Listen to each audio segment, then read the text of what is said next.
I'm excited. How about you?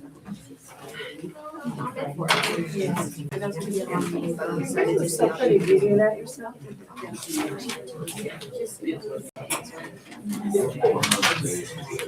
So,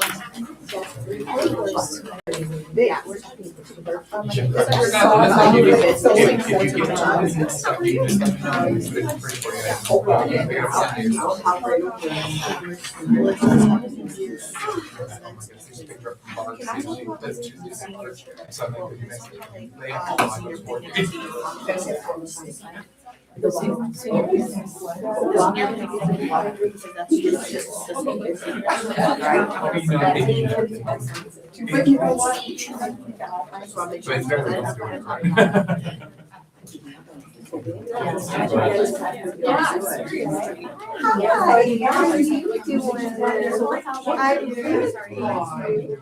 Good, I'm good. Oh, yes. Definitely the best. Kind of like a barrier clip.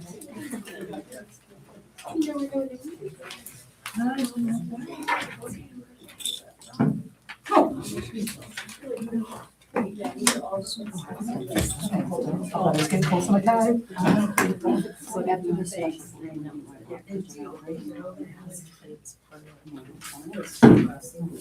Oh, absolutely. Mark me in. Right now, I'm right there. Oh, I will mind you. I literally got it on. Oh, really? Yeah, so like I said, you gotta. No, I was just curious. We can't, I go, literally, there's, Sure. they have, so like to practice what's like more going. I I went to see it, this is all we got right now. So it's funny because I went to sports on. That's what I do. When I was there, Steve walked in, I said, I told you I was there. I think I worked one on it. It was 30-year anniversary of the start. That was before. Now, My life they're a stays part of in. like an affiliation. Down the street. Those It's perfect. No, my sister, she's, so.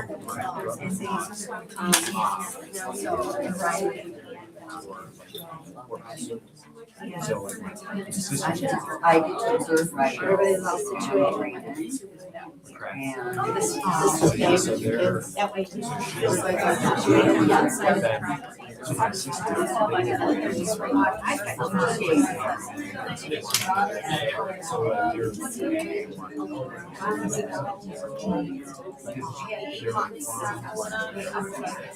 it's like.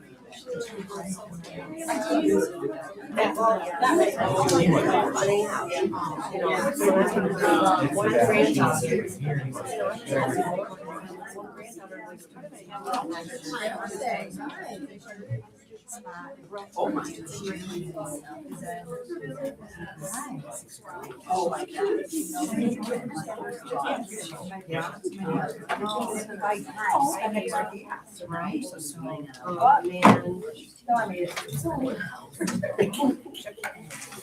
Sure.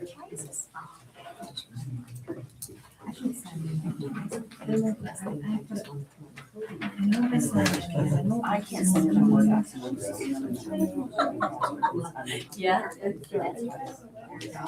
I can't even change the word. And that's what I check my email on this.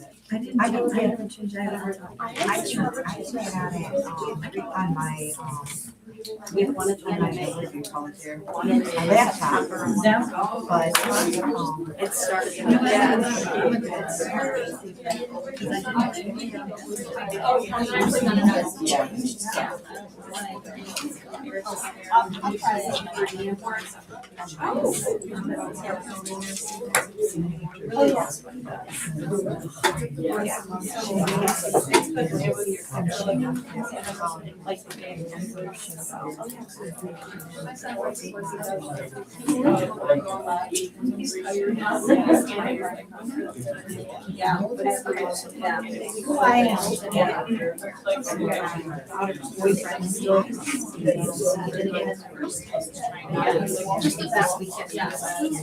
Made it all the way to the very end. Well, I read it.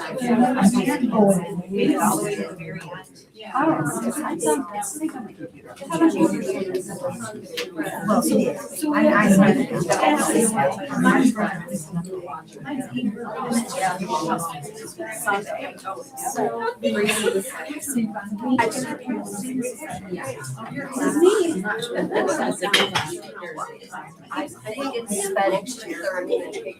Well, there's Spanish, science, education 101. Just this, like, Historical and social studies. I was doing that for a while. heard and of then, that. it's different when you Dr. Morris, I mean, you just sent an update of everything went very well. Yeah. Well, you should have got it because it was in the newsletter. If you look at the newsletter I sent on Friday, there's an update on accreditation. Oh, yeah, I'll take a look at that. That's great to hear. I missed you yesterday. Should have emailed me. I was waiting for you. I actually took the day off and ended up coming back to town early and went to work. It wasn't on my calendar. Hi.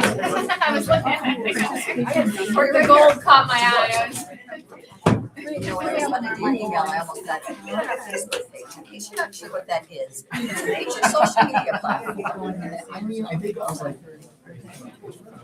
Yeah. And if you can post it one of your, you can post positions there. I have fun. Their credit for going coordinator. This is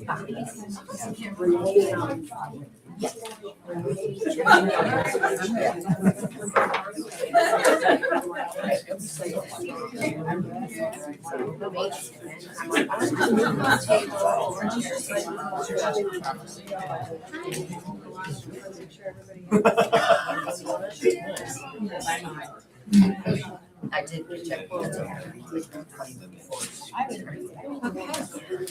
What you're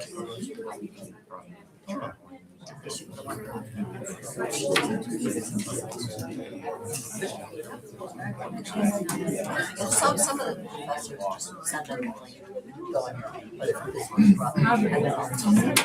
Yeah, I'm here.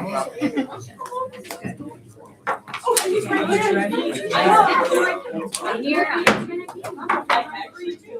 I'd like to call this meeting to order. Today is April 21st, 2026. It's the regular board meeting for the Olean City School District Board of Education. And so we'd like to start with the Pledge of Allegiance, and Ava Moses will lead us in it today. Pledge allegiance To the flag of the United States of America, and to the republic for which it stands, one nation, under God, indivisible, with liberty and justice for all.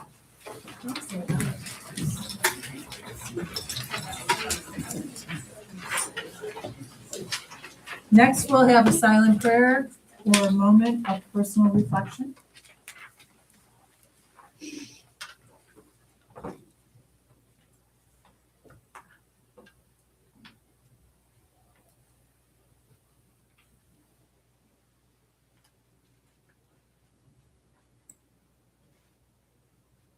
Thank you. I will need a motion to approve the agenda. So moved. Second. Okay, that was a close one. Be on your toes, Lee. Lee Philbert moves. I'll second. Mary, Hershina seconds. Any discussion? All those in favor signify by saying aye. Aye. Any opposed? Motion carries. We have some communications and commendations. So we do have a thank you from Harvest Field Ministry Cafe Soup Kitchen to Marie Rakus, students and staff for the donation through the Super Bowl of Caring. So once again, it shows that our students are really focused on giving back to the community and doing a lot of really great things. So I'm really happy that they were able to donate foodstuffs to a really great cause. So thank you to all of them. We don't have any introduction of new employees. Public comment, I do not believe anyone signed up for a public comment. So, next we will, is OTA? OTA did not. They did not. Okay, I just wanted to make sure. Next, we have our student members reports. So we'll start with Ava Moses. So today, the seniors took a walk down to the Olean JCC campus, and we received a small tour of a few facilities on campus. We got to sit in on a panel with a couple current JCC students and ask them how they adjusted to college life and what the benefits of attending a 2-year college were over attending a 4-year college, just to kind of push some students that were still a little bit undecided into that decision. My favorite part of the day was taking a career test and trying to navigate like what career might be best for me, because although I have decided a 4-year college, I'm not 100% sure what I would like to do. And of course, the free food, because it's the best part of any school event. Yeah. So what did the career test tell you? I should go into a career in enterprising. Okay, well, I think that fits for you. So that's good. And is that what you were thinking about anyway? Yeah. Yeah, so perfect. I think that's great. Olivia Black. Okay, I'm gonna talk about the unified basketball game that we have coming up this Friday at Bonaventure. Getting put into the different groups and stuff like that, it was nice to see different kids are participating, and we also have previous kids coming, so it means we've done a good job at coaching, reffing, and just showing a good sense of community. But the day is long, but it's a nice day to hang out with all of your friends and to get to know people that you haven't really seen because we're not all in the same classes. So yeah, that's just great. That's great. So, did you want to bring up anything else?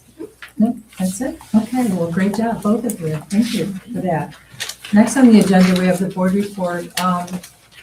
We'll get a presentation, I believe, in a little while, right, Jenny, on the proposed budget. So, audit and finance, and Chairman Stevens especially has been heavily involved in learning about the different aspects of the budget proposal that's coming up. And unfortunately, in Albany, passage of the state budget still is stalled and totally unacceptable. As I often say, that every town, village, and school district in New York State has to have an on-time budget as required by the state, and the state should lead by example. Unfortunately, that's not the case this year. Not sure if there's any real urgency on their part, but hopefully we get to know soon, because we're going to have to go out for a public vote, and it would be really phenomenal if the school districts knew exactly what their funding levels would be from the state. So unfortunately, that's where we're at. Aubrey Malik and I have been going to the Code of Conduct meetings, and I just want to say how impressed I have been with the different people from our school district that have taken part. Lauren Stuff, our principal at Washington West, has been extremely professional in leading the group, and she is always fully prepared, sends out tons of information to the different people who are working on the Code of Conduct. There will be some, we hope, some changes, some additions this year. And in addition, I would say that one of the areas of focus is consistency. And the feedback that we were able to receive through the different people that we're meeting was that the Code of Conduct needs to be consistently applied. And they felt that that's not the case right now. So one of the areas that we'd like to work on as we go through the process is staff development and applying the Code of Conduct, and also communicating more with the parents about the Code of Conduct. I think right now it's probably sent out to each household, but it would be good to have more of a two-way conversation about it before somebody runs into a problem because a student isn't adhering to the Code of Conduct. So that's what we're going to be working on, and but you'll be hearing more about that because the board will have to pass the Code of Conduct. I believe there will have to be a public hearing on it, and so then stay tuned on that. Superintendent, we'll hand this over to Dr. Morris. Okay, thank you so much. So we have a lot of things to update. I just want to mention, we're about to hear from Jen Kless, who is Director for Curriculum and Instruction. And I also wanted to thank our student board members for their work and just mention that applications have been sent out to the student body for our next round of student board members. So if you are an OHS student and you're interested in serving in this capacity, please feel free to fill out that application. It is due at the first week of May, so we'd love to have you join our group. We are looking for juniors that are looking to move into that role, or incoming, or our sophomores who are going to juniors and our juniors who are going to seniors. So please feel free to fill that out so that we can have you join our team. So without further ado, I want to make sure that we give our attention to the next class. So thank you, Jen. Thank you. For those that don't know me, I'm Jen Kless, Director of Curriculum and Instruction for the Olean City School District. And this is the report from my office on how we are working to meet the strategic goals of our district. Maximizing success for all. In ELA, we are in year 2 implementation of our K-8 reading program. Year 2 has had us focus on assessments, scheduling those assessments, and using the data analysis and supporting teachers using that data analysis. Another area we have focused on is writing, and currently we are in the process of putting together a written expression scope and sequence so that we can gauge where we are teaching manuscript, moving to cursive, adding keyboarding in there somewhere. So that's what we're in the process of putting together with that. The other piece for ELA that I'd like to point out, because it's quite the accomplishment for our teachers teaching ELA, we have several groups of teachers working to complete the LETTERS program, the LETTERS Professional Learning. And I just want to point that out to everyone. We have 10 teachers that started last year, completed volume 1 of the program, and now we're going into volume 2, completing volume 2. We have another group that started volume 1. We had 3 teachers in pre-K take on the early childhood LETTERS program, and 3 administrators. Tallying 22 teachers working in professional learning on the science of reading, and then 3 administrators also completing that work.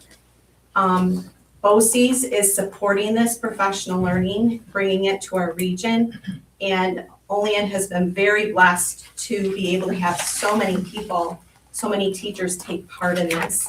BOCES hopes to continue this professional learning for teachers in our region, and I know we've got more teachers that would like to start this work in LETTERS and continue their work to finish up volume 2. LETTERS stands for Language Essentials for Teachers of Reading and Spelling, and it teaches us the basics, the science of reading, what the research is behind coding, awareness, phonics, comprehension, vocabulary, and writing. And the list up here are the teachers that are working to complete this professional learning. Cohort 1, the first group that started last year, they'll have about 140 hours into this professional learning when they're done at the end of this year. And those are the teachers that are completing that. LETTERS 2, Volume 1, we have 9 teachers. This year, they'll finish up 70 hours of that professional learning. Early childhood is a little less hours, 35 hours. Those are the teachers that completed that. And then LETTERS for administrators was a total of 59 hours for the 3 administrators listed there. We are very grateful for that opportunity, and I thank you for that support. In math, under Maximizing Success for All, we started our year 1 implementation of the Math and Visions program. We did a staggered implementation. We started at grades 4, 5 this year because we wanted to give our K-3 teachers another year in implementing our ELA program. The 4-5 teachers received their initial training in spring 2025, so about a year ago.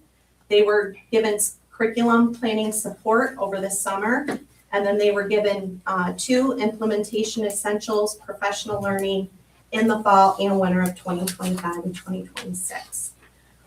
Right now, we're preparing to train our K-3 teachers in the spring. That'll take place in May and June.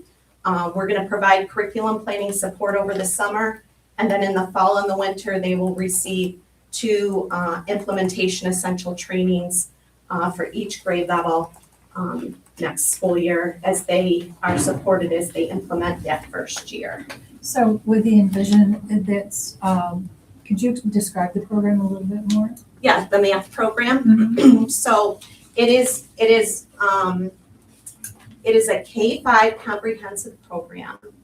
It includes a problem-solving curriculum that allows our teachers to support children in learning the problem-solving aspects of what it means to add, subtract, multiply, divide. Look at it in bring it from a concrete way to an abstract way in understanding it. They're using mostly digital, or are they writing things, or how do they? There use the is program? a digital platform, and there are paper workbooks and worksheets. There are games, and there are also each grade level teacher received a bin of manipulatives. So there's lots of concrete paper, pencil, active learning going on during math. And then as far as the digital platform is, there are some games on it, and the teacher uses the digital platform to show different aspects of the lesson on the board. Okay, thank you. You're welcome. And Jen, I know you explained this to us in the curriculum committee, but will you explain it to the entire board as well? So last year, we started with the grades 4 through 5. The 6th, 7th, and 8th grade teachers did not buy into this program that we That's had right. offered. Yep.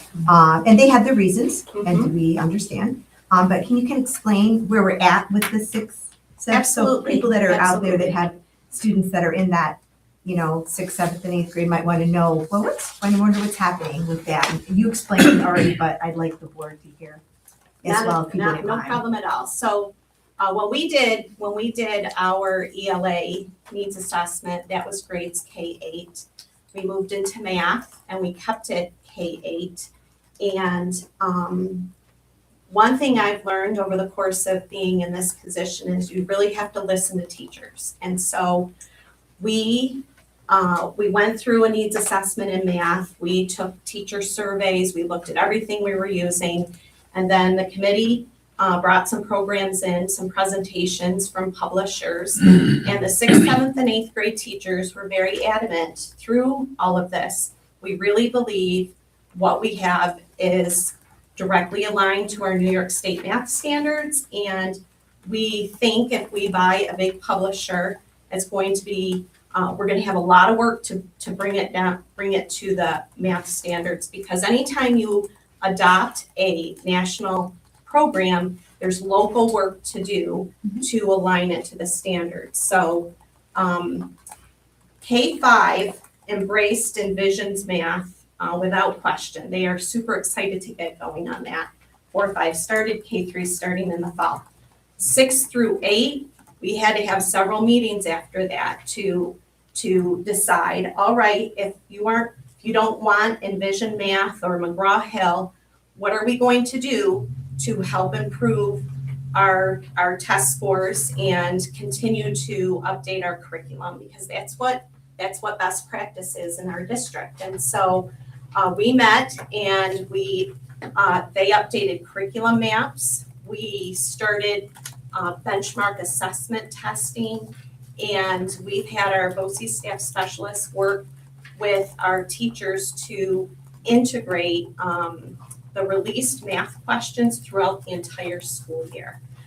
They also wanted to elevate the importance of our state assessments when it comes to students taking them, and they've worked hard to do that, giving students a lot of confidence in understanding that when you sit down to take that math assessment, you have been taught everything you need, and we believe you're going to be able to do it and do it well. Thank you. Any I other knew, questions? no, I knew you'd explained it and I just wanted them to, where we are with them as well. Our 8th grade students who are in the Algebra 1 program, they're not required to take the 8th grade assessment, they're not. right? They're No. just going to take the They just algebra take the regions, regions, right? They don't have to take yes. both. They're just going to do the algebra, right? I just wanted to make sure that was still what we were still doing. So, Yes. all right. Thanks. I thank you. welcome. Thank you so much. No problem. All right, so the board goal of data-driven decision-making, this school year, we led a science needs assessment. After ELA and math, science was next on the list. And so we had a committee of teachers come together at the beginning of the school year, and we completed a science needs assessment with the goal of determining what our K-8 science curriculum was going to be. For the longest time, since I was teaching kindergarten back in 1993, we have used the CA BOCE science kits. Those science kits have been updated over the course of the school years, especially when the New York State Science Learning Standards were adopted based on the Next Gen National Standards. BOCES brought, our BOCES worked with BOCES across the state to create advancing STEM kits, and that has been our curriculum for a long time. But what we wanted to do was take a look at what is being used and what could we do to make it better. Data-driven decision-making. Our committee sat with several sets of data to determine where we needed to go with science curriculum. We used the grade 5 and grade 8 performance report with gap analysis from our state science assessments the last 2 years. The gap analysis report identifies the New York State learning standards that instructionally we're strong at teaching, or it will also show where we have weaknesses. And that allows us to do targeted instructional improvements. In addition, we used heat maps. CA BOCES takes the New York State data and creates heat maps. And those heat maps help identify how the test is constructed. Meaning, if you want to understand what is going to be assessed on a state assessment, you have to look at the standards and then determine where those standards, what standards are being assessed the most.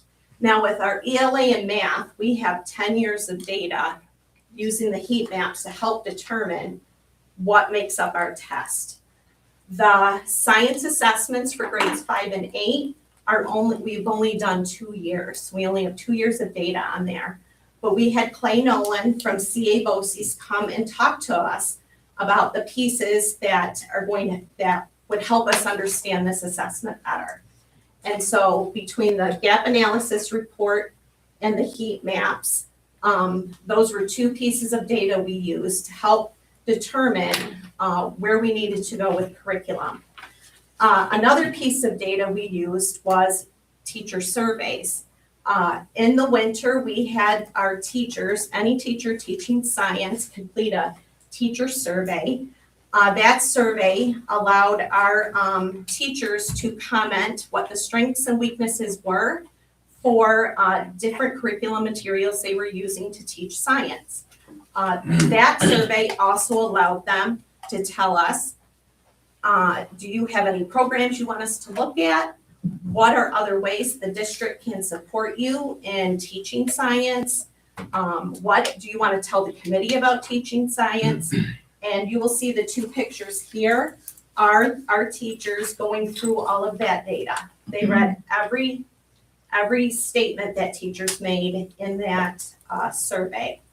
Another survey that teachers took and data that we looked at was on March 13th, our staff day. we brought all the science teachers together for 2 presentations, and teachers were given a data collection sheet so that they could look for different aspects of the programs that were being presented to them. So this was on March 13th, our staff development day. And they had 2 presentations in the morning, and then in the afternoon, the grade level teams were able to return back to their classrooms. They were given access codes for demo accounts as well as the sample materials. And then they were able to complete, as a grade level team, another survey to tell us what their thoughts were on both science programs.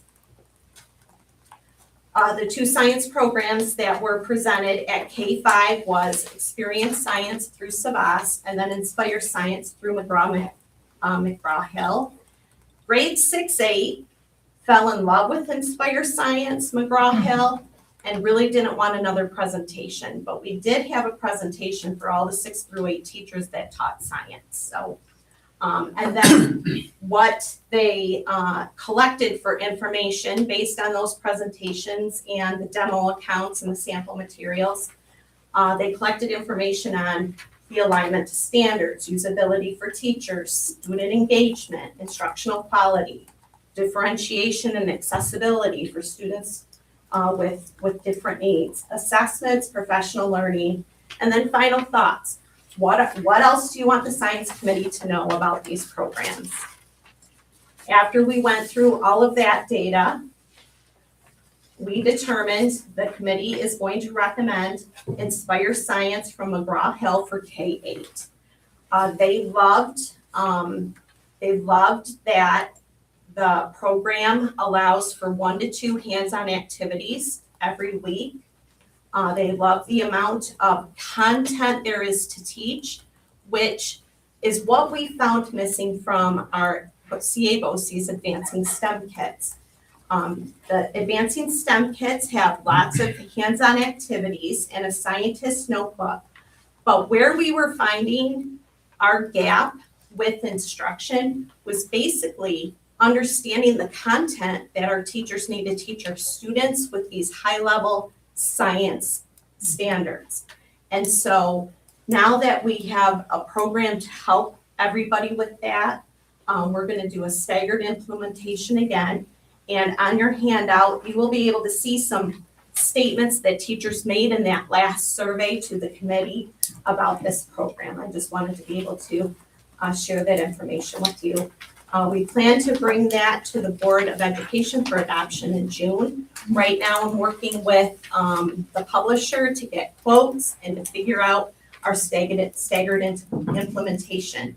Right now, we know we want to start at grade 6-8. That's our biggest spot right now where we need to start. 4-5, grades 4-5 are very interested in starting next year, but that will come down to budgeting. And K-3 is going to start math next year, so we're going to stagger them until the following year for science. Yeah. This does have a digital platform as well. It does have student access, but please rest assured that we know that needs to be hands-on, paper, pencil, all of the good things that make learning the way Well, it we should looked be. at workbooks and Yeah, afterwards they'll be- I spent some time and looked through or whatever, and there's definitely areas for kids to not be on their computer, but like doing some hands-on Writing, things, which we thinking, yeah. obviously like to see a little more of.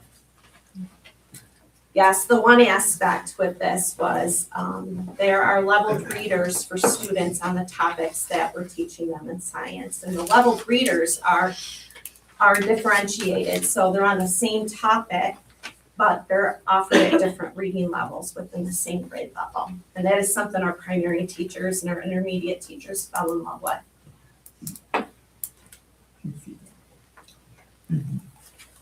All right, one last thing that I wanted to give an update on was under engaging parental and community involvement. Right now, we are working to update, actually redesign our standards-based report card. We created the standards-based report card in 2016. And back then, we had a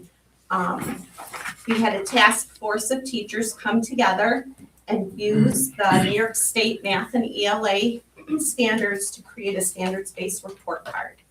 We have done updates to that report card every year as needed based on how teachers have used that report card. And then when the state did updates to the ELA and math standards, we did another update then. The goals for this redesign are really to make that report card more family friendly. When you do a standards-based report card, you have to take academic standards that are very educational, very wordy, and you have to put them in parent-friendly language to help families understand what students are learning, what their children are learning. And we want to go another level further with that family-friendly statements to help make that report card more, we don't want it to be an obstacle for parents to understand what their students are doing in school every day. And so that's our main push. We also want to update our Husky Pup learning behaviors and scale. We want to move from a 5-level academic key down to a 4. Another big piece with this is going to be aligning grading evidence that is being used to assess students. That'll be work behind the scenes. And our new reading program and our new math program have really pushed that because our first report card back in 2016 was really based on evidence you would collect in a balanced literacy program.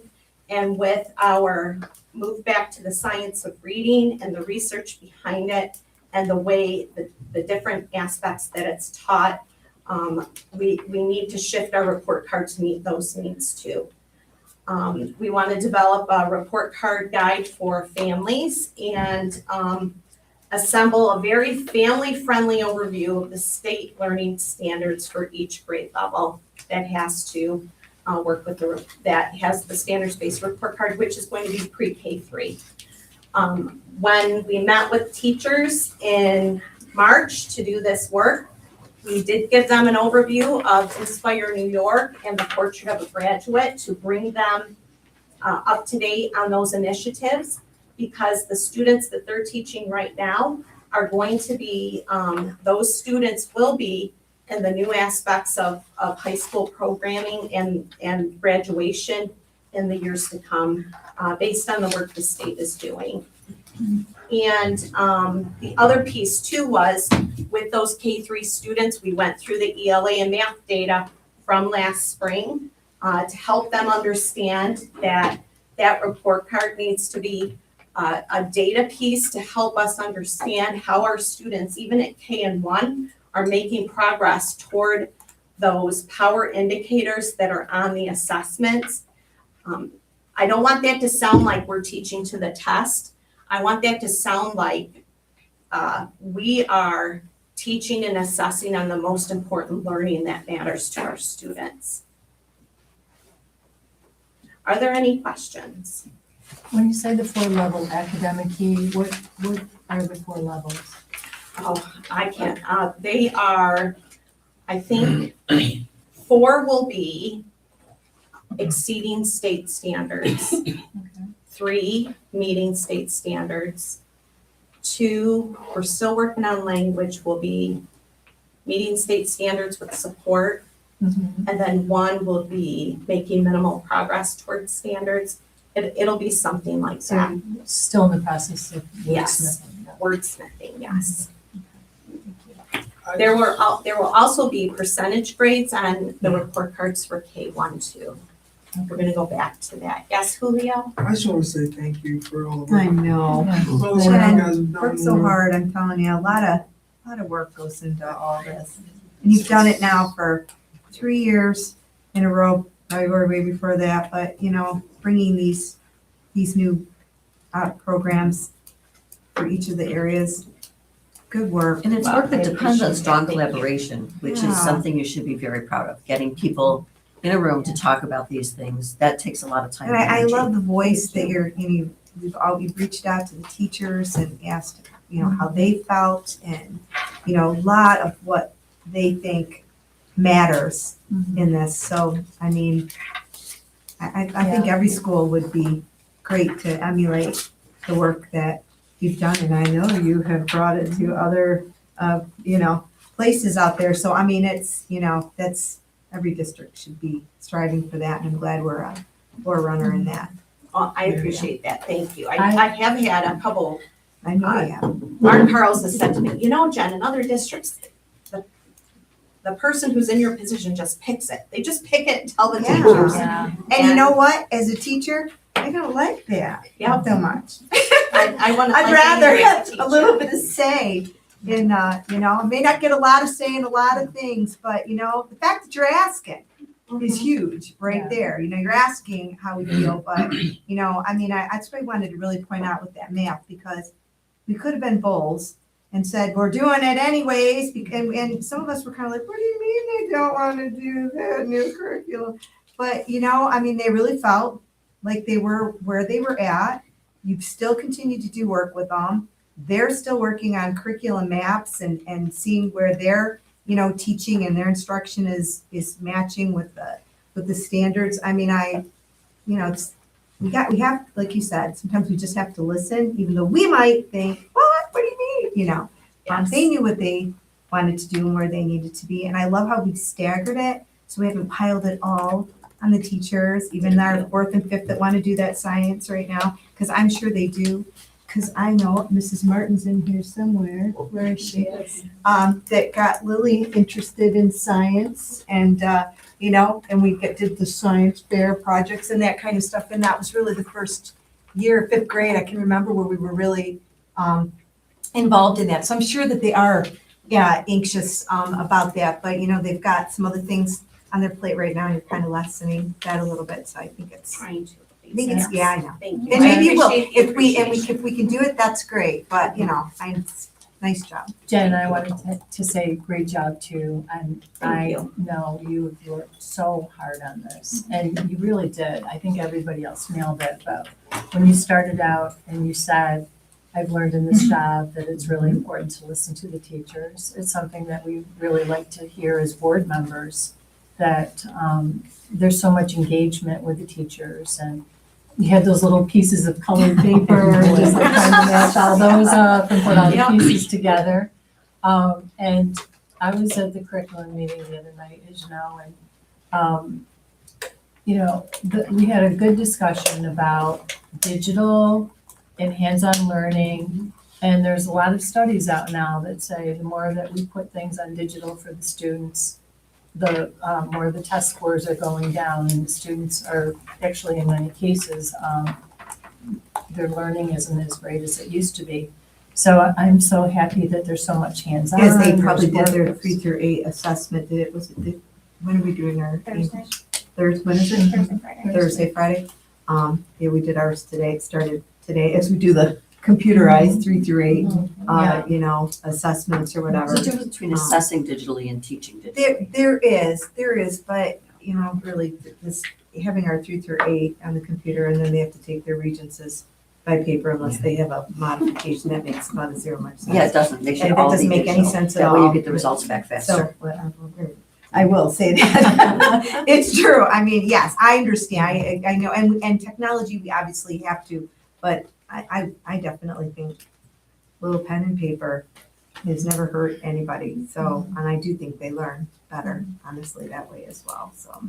Well, that comes up on my feed. I see the research coming out about Yeah. digital, using digital learning and experiences in classrooms with students versus that paper pencil. So, any initiative you have involves money, materials, planning, professional learning, but there is a person on the other end of that. And there's a student on the other end of that too, and that has to be at the forefront of all of this. Yep. The people factor. Great job. Thank you. Alrighty, Thank you, Jen. thank you. And thank you for all your support. Thank you, Jen.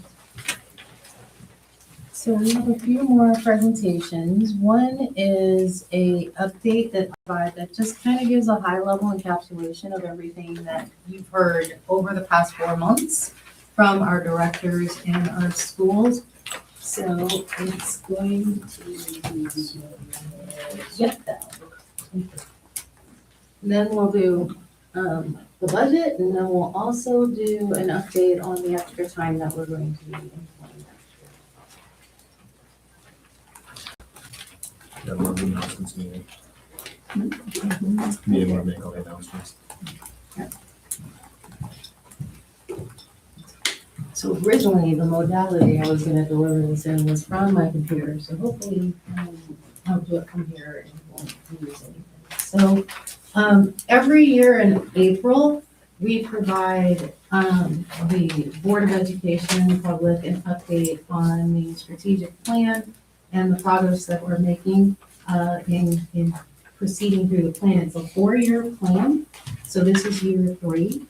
And we will need to decide whether we want to continue the plan as currently structured, if we want to make changes to it, if we want to revisit the construction of the strategic plan, and that will be done next year.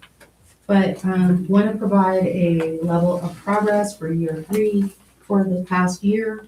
I'm going to go over some 25-26 data. And some of that data was also collected in the 24-25 school year, and it is being used to inform our progress as we're moving through this current school year. So the majority of the action steps that we're going to talk about from years 1 and 2 are either completed or embedded in our current district practice. So we have some multi-year initiatives such as the MTSS work that you've heard about from Jen Mahar. That's a multi-year initiative, and we monitor via use of KPIs, the progress of that. But that's something that every year we monitor its progress, and it's embedding into district practice. So everything that we do is structured in alignment with our mission and our vision statement. Our mission and our vision statement were revisited as we went through the strategic planning process. 3 years ago. And we merged with 5 strategic plan anchors. And so that's what they have, and you've heard from different people who are managing work throughout the district, that we anchor our work. So we anchor our work to creating and supporting a positive culture, maximizing success for all, data-driven decision-making, progressive and enriching learning for all students, and also engaging parental and community involvement. So, as I just mentioned, all of those action steps anchor all of our work. So every summer, we have a meeting as a board where we talk about the work that we want to anchor ourselves to as the year goes along in those 5 areas. I develop, as well as the board develops, their goals about how we're going to implement our work for the year based on these areas. And then all of the teams in the district also anchor to these areas as well. That's from administrators down to educators that are incorporated into the current APPR structure. So the board, for example, developed their goals, and those are located at the OCSD website as well. And they're all linking to these areas. So as we proceed through the strategic plan, it allows all of us to have a common anchor as we're moving forward, centered in these 5 areas. So I wanted to just give, first of all, a high level of what the state of the district is by numbers. So we took a quick pulse in some areas and look at some numbers. I'm going to give you a little bit more data as we go through it, but you'll see that there are some areas where I highlighted, for example, early literacy. We've had increases in our early literacy proficiency that we measure in our formative assessments that we administer in grades K-1. And our ELA proficiency is demonstrating an increase from one year to the next, and that's a reflection of what Ms. Klesch just explained to you all, that we just started to implement our new ELA curriculum, and that's starting to show some initial gains, which is really demonstrating the effort of the teachers to implement that new curriculum for our students. We also showed a small notable growth in math as well in grades 3 through 8. We have our student engagement measured by student surveys that we administer here in our district to monitor how our students are feeling. Are they feeling connected to our educators? Are they feeling connected to each other? And their overall engagement, whether it's measured as high or moderate, is in 88% range. Our high school graduation rate is 82%. We have a ELA proficiency in Regents at our high school level at 77%. We have Algebra 1, which I said one, yes. The 82% is for 4 years. Do you happen to know what 5 years is? Not on this slide, no. Okay. I don't have, I can pull it up if I'm on my computer, so I can get it to you in about 2 shakes of a I can lamb's probably tail. look it up too. Well, yes, it's also publicly available, but there is the 82%. And then I have Algebra 1 in there twice, so sorry, but we have 77% proficiency in our Regents. For Algebra 1 is 62%, living environment is 75%, global proficiency is at 77%, our US history is at 81%, and Algebra 2 is at 98%. And I wanted to also mention the accountability for the district is also where all of our schools are currently local support and improvement, so they're considered to be good standing. That's what that now is called. But our district is classified as a target district. Yes. Are these proficiency rates, particularly for the Regents, singular scores, or are these aggregates of averages over several years? Annual aggregate, and I'll show you that when I get to the next set of slides. So the strategic plan progress, wanted to update that all of these areas are now currently on track. So all of those areas that I mentioned, they're all on track. Some highlights that I wanted to mention, other than, you've heard just today about our anchors in literacy and mathematics. And we have our early literacy benchmarks that are showing very good progress in early literacy acquisition, and our ELA proficiency is progressing. Typically, in an implementation of a new curriculum or a new program, you typically see something that they call an implementation dip. We don't have that, and I think that's really hallmark of the adherence to the curriculum and the hard work of our teachers to deliver it for our students. That curriculum implementation that Jen has described, it was a very ambitious set of work that she took on, and it has been really paying off in dividends for our students. So thank you so much, Jen, for that. We see reading growth improvement. We're seeing that for our students across the board, and we're also using that information to come up with more targeted academic interventions. Extrapolating that to mathematics, we're also seeing some growth trends as well in mathematics, and as you've heard, some of the work now that we're about to implement this new curriculum, it's showing that we're listening to our educators and using that feedback and making sure that that's being used when we're delivering new curriculum to our students. And we have complemented these areas with instructional coaching to help support our teachers as they're implementing these brand new curriculum in our classrooms. So wanted to mention that for the goal of progressive learning, progressive and enriching learning, our focus and our action steps have been focused on the areas of expanding MTSS structures across our grade levels, focusing on that pre-K to 8 literacy and numeracy areas, making sure that at the high school, we're ensuring that they have increased access to coursework and pathways, and making sure that graduation readiness is incorporated in the decisions that they're making. So when we were looking at curriculum, for example, in K through 8, we included our high school teachers who will see our students who are coming after having this new curriculum, so that there's that synergy between our middle and high school levels. I really like that. I think that's great information, and I think this is a good time for me just to interject that, you know, when you came here 4 years ago, we told you that curriculum was an area of need, that we really wanted work to be done in it.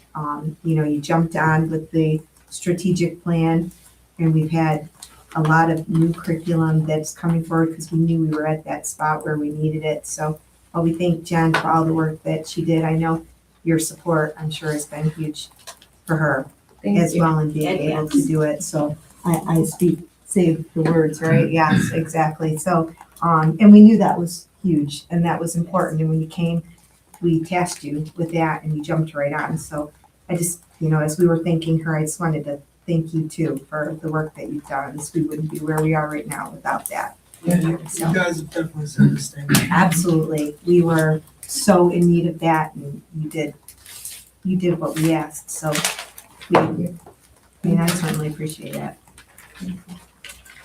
So, give you a little bit more data on LEAP. I wanted to make sure that you all were provided, the student level data, and this is an annual capture of our data in English language arts, math, and science at grades 3 through 8. So as you're all probably aware of, but I know we have some students in the room, so I want to make sure that you all know. This is the time of the year where we're capturing proficiency levels across the state in English language arts, math, and science soon. And so we use that information to let us know where we can target our supports for our students to make sure that, you know, those students who are advanced and are excelling, that we can support their growth over and above any state standard expectations. We know who our students are who are at proficiency, and then we know who our students are that we need to continue to give additional support. So as you can see from here, we've had a very good participation rate, but we need to be over 95%. And this year, we're actually very happy with the level of participation rate that we've initially preliminarily captured within our ELA. The more students that take the test, the better that we can support our students in any type of targeted academic interventions that we want to provide. So, you know, the more students who participate, the better it is for us as far as And information.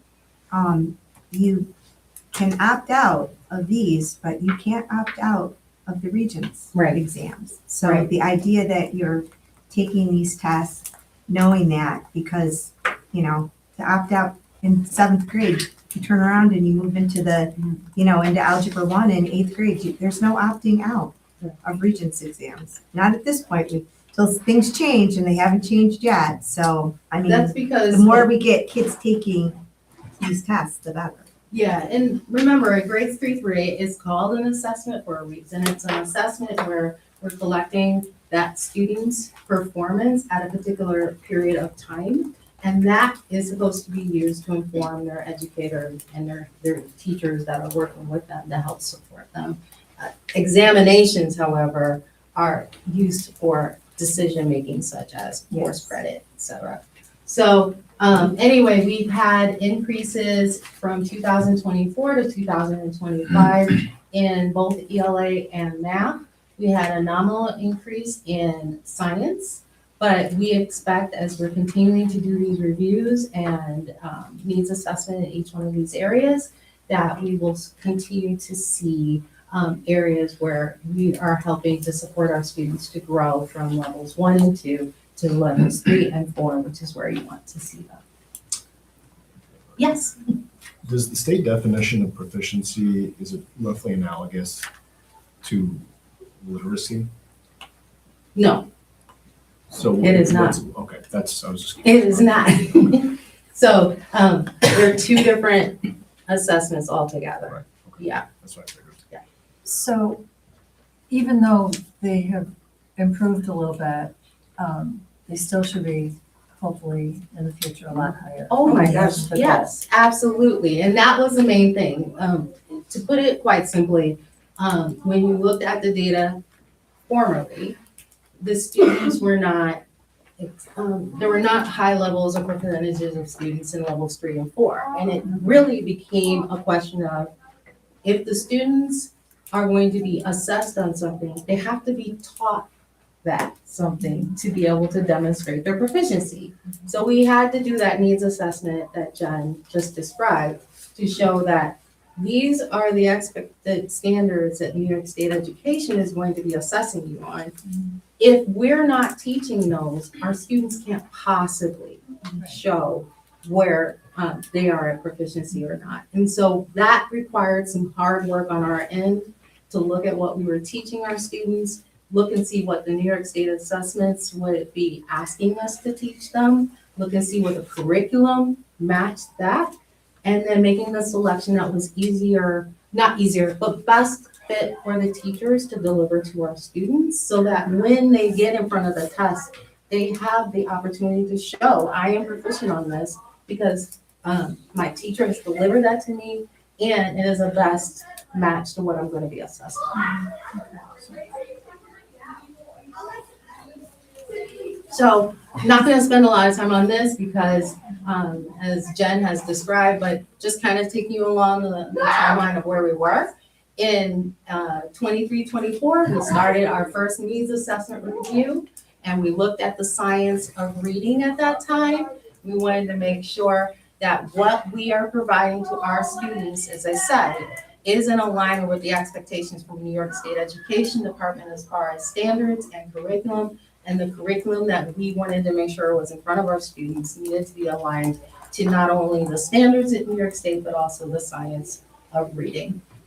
In 24-25, we looked at the implementation of that. And as I said, we're seeing small increases, but once again, we are continuing this implementation of the curriculum. Our mathematics needs assessment review occurred in 24-25. And now we're just concluded the science needs assessment review, and we're continuing this implementation in a staggered fashion. Once we get to full implementation, we hope that that will start to show off in higher proficiency levels that will be demonstrated by our students. So Regents assessments as well, as you asked, it is an annual capture. So this number relates to how many examinations we delivered in a school year. And for the Regents, their measurement is not just 1 through 4, it is 1 through 5. So for our exams in English Language Arts, we have 77% of our students who took the English Language Arts assessment, which is given in grade 11, which is a culmination of learning from 9, 10, and 11. 77% of them were scoring at proficiency or above. In mathematics, there are 4 Regents assessments that are offered. Algebra 1, we had 62% that scored proficient or above, and proficiency in the Regents exams is level 3 or higher. We had Common Core geometry, so you'll see there's only 33 there because Common Core geometry is being phased out and being replaced with the geometry exam. So we had more students take that, and 73% of the students who took that were at level 3 or higher. Algebra 2, there were 90% of the students who took Algebra 2 scored proficiency or above. For science, we have 4 exams in science, so there's no level 5 in science. But of those students who took the living environment, 75% of them scored level 3 or higher. For earth science, we had 74% at level 3 or higher. For chemistry, we had 65% or higher, and for physics, it was 88% or higher. And then finally, for global studies, for social studies, there are 2 exams. There's global and U.S. history or government, and there are 5 levels for that, and that is 77% for global and 81% for U.S. history and government. So our strategic plan had a target for our graduation rate for 80% or higher for the 4-year cohort. So I wanted to present that data as well. If you want, I can get the 5-year, but for this particular measurement, I wanted to show you all. 21, 22, that was during COVID. There were a lot of waivers in place. So in 22, 23, to current, this is covered by the period of the strategic plan. And we reached 82% last year, and that exceeded our strategic plan target. Yes. Can you just give us like 2 or 3 things that we're doing to keep kids in school? Like just overall. Like to keep this going up, why is this going up? Well, I know that Jeff, when he came in, he talked a lot about some of the different strategies that we're using. So we have credit bearing opportunities for our students to take both in school and out of school, so they can take college, university courses as well.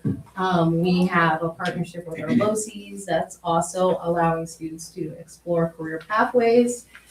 We have the opportunity to support learning within our school district. So we have lots of clubs and extracurricular activities that bring student engagement within our school and encourage our students to be here. We still have a lot of work to do as far as attendance and engagement, but those are some of the things that we're doing that are We're going in the right direction. immediately pulling students in so that they continue to come in. We have a lot of work to do still. So this is just year 3 of the strategic plan, but those are some of the things that we're doing. Thank you.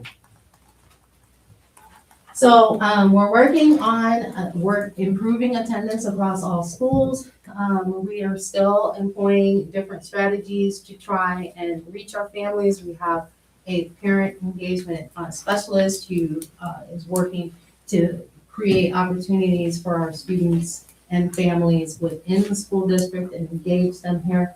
And monitoring engagement as a system-wide indicator, we do that through our surveys, but through some of the other things that we do anecdotal captures of engagement as an indicator by participation in certain events. So we have a long list of all the different events that we offer families and students during the course of the school year, and we monitor that data as part of our engagement indicator.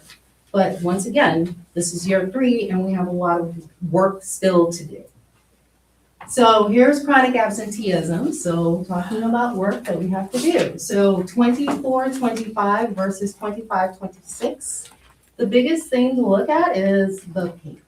So the pink is our chronically absent students, and chronic absenteeism as defined by New York State is any student that is absent 10% or more of the days that they're actually enrolled. So a student is only enrolled in our school district for 20 days. If they are absent 3, they are considered to be chronically absent. So it's taken as a total of their overall absence in relation to their enrolled days. And that could be a different calculation for every single student. So you can see if you look at the pink, and if you can't see from far away, I'll try and help you out here. But the biggest goal for us this year is to make this pink as small as possible. So the higher we have green, the higher we have blue.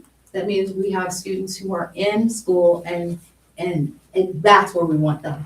As you heard from the principal in January, one area that we're trying to target is our high school, because we can't engage and get them towards graduation unless they are here.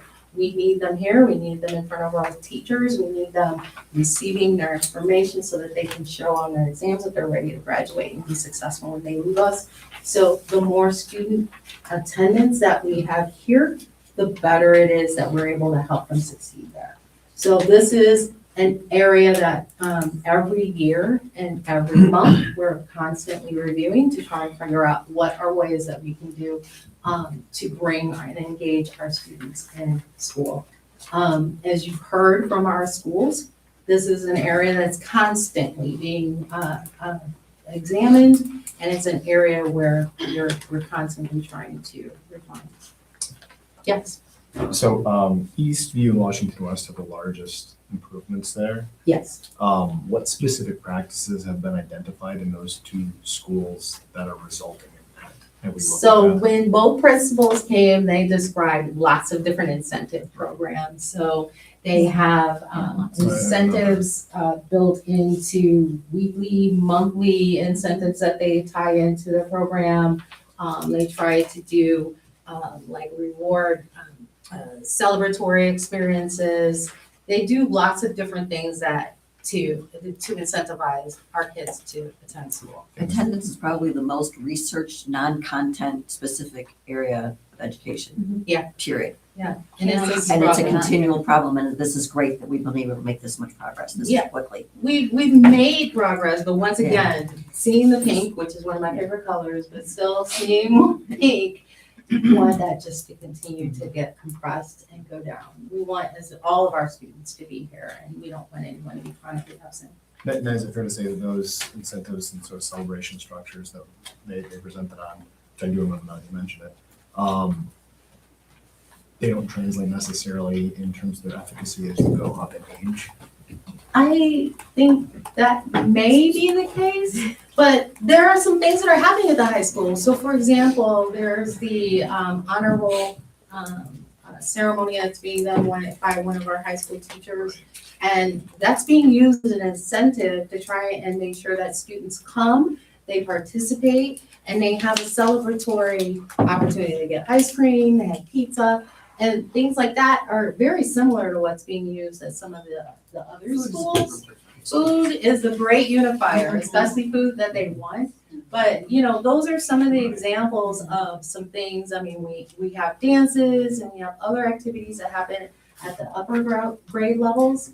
Now, attendance and dances and things like, does that tie at all to attendance? Yes, it does. And that's been a big topic of discussion at the code of conduct meetings as well. That's been a big thing, you know, if they're not in school, why are they Why at are they showing up? extracurriculars? So that's been a big topic of discussion moving forward. And that includes sporting Right. events as Right. well, correct? Is that? I mean, because that's a huge Yeah.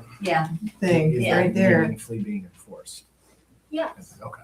I mean, can we get better? Absolutely. So that's why I'm saying we're looking at this data and I'm not, if there's pink on here, we haven't got it right yet, right? Right. So we're gonna continue to work on this. If we have that as a standard across the board, as far as if you miss X, Y, and Z days, that you're not allowed to participate in extracurricular activities, then we have to hold fast to that rule, right? And that's what Kathy said at the beginning. If we say you can't miss more than 6 days and then you can't do whatever that extracurricular activity is, then that has to be held consistent. So this is a huge area for us and we've made some gains.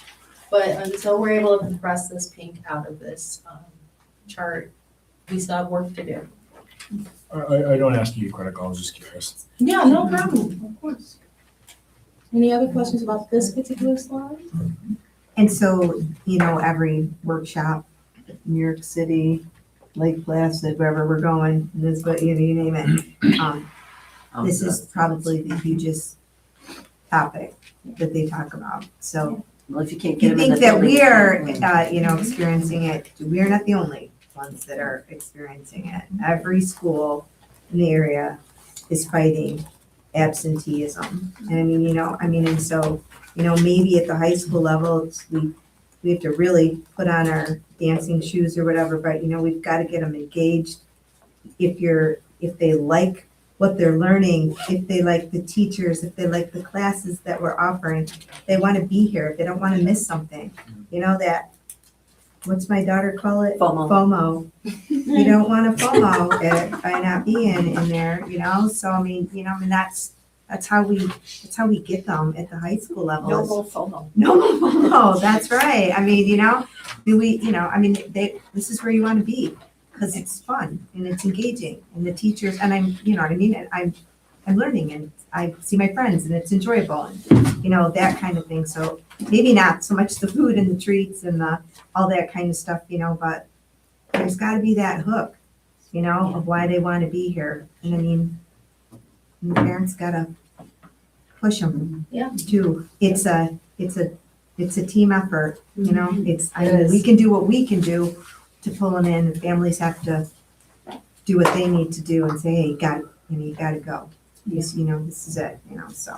I know in the past, sorry, not to go back to that, but I know in the past we've had, like attendants, not necessarily like officers, but we've had people who have kind of helped with that support of contacting those families, working with those families, helping them. Is that something that we could look to? We still do that. Yeah. So Okay. we still do that. That happens at every single school. So for example, at the elementary school, if you're not there after a certain point, they start calling home and letting you know. Right, I get like the robocalls and the parents where So these were actual secretaries who call. Yeah, but I know like in the past, there's been like a dedicated person, like I think, trying to remember her name, who was Jen Farnham, who used to do this for. We still have those as okay. well. So we have our family engagement counselor that is on full-time with us. She works with families. We also have, the individuals like in the position that you're talking about. I believe we have 2 of those still. They're split between the buildings as well, so they have a caseload as well. So we have at least 3 of those individuals. We also have a social worker who works with the families. Sometimes it's difficult to get the families engaged regardless. Officer McGraw will go out, they do house visits. The administrators do house visits. You've probably heard about administrators showing up at people's houses and, why are they at my house today with the police and this and that? Well, it's because your kid hasn't been to school in 14 days, that's why. So we do actually have quite a bit of that we're doing on a regular basis as well. Jenny, what's Cattaraugus County's role in this? So Cattaraugus County actually, through the grant, we have 2, I don't know their technical titles, but it's exactly like the positions that you were talking about. So they provide us 2 liaisons. I can't remember their exact title, but through the grant, we have 2 individuals from Cattaraugus County here with us. And they yeah. Yeah, and I really do feel that consistent enforcement of the code of conduct is gonna have a significant impact on absenteeism. Because, students need to feel safe when they're at school, and they need to, there needs to be consistency of consequences too, if they're doing things that make other students feel unsafe. Then this, you can't go to the dance, or you can't go to the game, or whatever it is. To your point, Mary. Well, yeah, I can remember us talking with one of the volleyball coaches a couple of years ago, where, like they would, they'd come in late, or they would, have a volleyball match or whatever, and then the next day not come into school or whatever, and obviously we want our kids playing sports, and we want them, we need them in some cases or whatever, but school's important too. And so, how many times do you say, hey, sorry, but you're not gonna be playing in that match today, or, you can't play in the game because you haven't come to school or whatever. If you start enforcing some of those things, you might see some turnaround on that. And again, you gotta be strong on it. That's not gonna be a favorable position, I'm gonna be honest with you. Just gonna tell you, it's not gonna be a favorable position. Our coaches want our kids, they want them here, but they also want them in the games and that kind of stuff too. So, again, it's that family, it's the whole team approach, so like the coaches are saying, hey, you gotta be here, parents are gonna listen, if you're gonna play in the game, you gotta get to school, and and that kind of stuff, whatever. I think that's even more so, I think it's sports more than it is even extracurricular things. The dance is dance, I guess, it's, you might be interested in it, we only have so many dances, but if you're gonna be in sports, and I think that you'd find the majority of our kids that are involved in sports actually have pretty decent attendance. They get it, they understand it, they know. I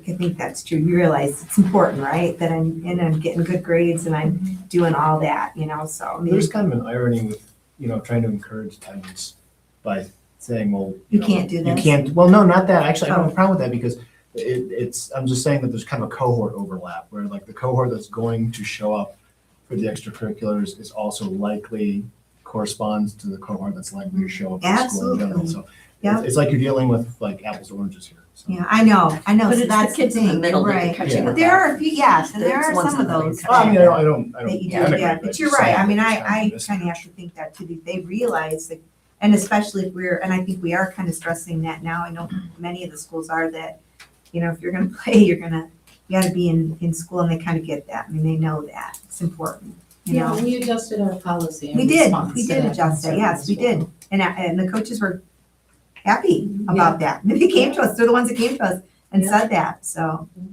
So I just want to quickly connect that to our MTSS work that we're doing. You heard this from Jen Mahar about the work that we're doing within MTSS. We're continuing to refine and embed this into our everyday practices within the district. The tier one support, the tier one instruction is really important to making sure that we support our students throughout the district, and then focusing to tier two, and then for tier three, where it's really targeted interventions, making sure that that progress monitoring is ongoing. So we're continuing to make sure that that is being conducted with fidelity throughout the district, developing some systems that will make sure that we can support this entire operational model as well. So our goal as well in staff capacity and effectiveness, we are continuing to recruit and retain highly qualified staff. So we're making sure that what we're doing is being proliferated out there so that people know that we're looking for the best teachers to be in front of our staff. We are making sure that mentoring, coaching, and there's online professional learning. You heard about some of that today. And then instructional consistency and culturally responsive practices are being conducted in the classroom. So instructional consistency goes along with the grade level work that we talked about earlier with Jen, but just making sure that that consistency is being delivered across the board is important. Financial stewardship, I'm not gonna spend a whole bunch of time on this because I know Jenny is gonna be doing that, so I just wanna at least highlight that what she's gonna share with you is going to demonstrate responsible fiscal management. Reduction of debt service is highlighted, and I'll later talk about that a little more. We are making strategic investment in instruction. So we talked about the curriculum investment. We've talked about how we're trying to preserve our classrooms when we're thinking about ways to become efficient. And it's all to support long-term financial sustainability. So this didn't really come up the way I wanted it to come, so I'm just gonna keep going because I feel like I'm taking a lot of time. And this is really from Jenny's presentation, so I'm gonna keep going. And then we talked already about SEL supports and mental health partnerships, so we have a relationship with the county. Jenny already talked about some of the supports that we have in our collaborations and some of the things that we have already in our schools.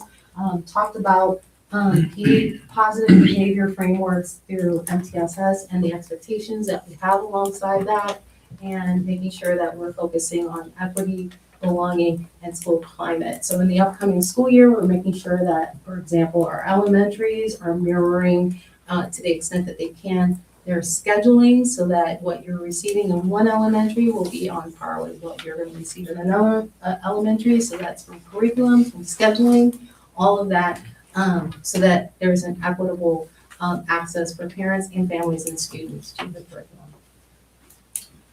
We're continuing to work on communication practices. We utilize Parent Square as our primary modality for delivering information to our families, but we're continuing to work on any way that we can improve the communication that we deliver to internal and external partners. Family engagement, we're looking at different partnerships. We have our parent engagement models that we employ, but our partnerships are where this really is strengthened. And then we are being as transparent and have shared responsibility for success.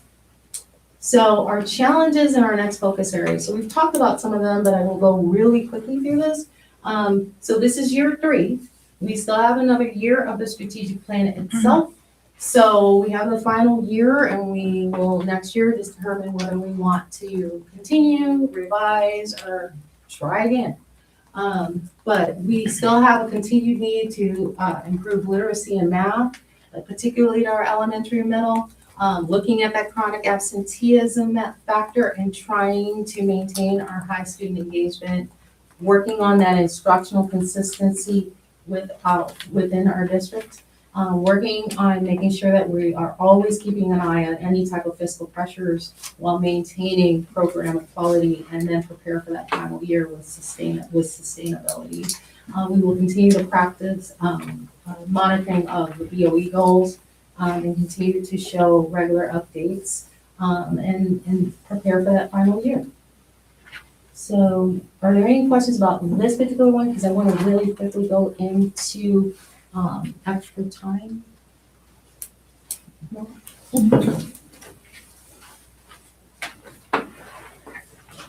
I'm doing this right. Don't want to mess anything up.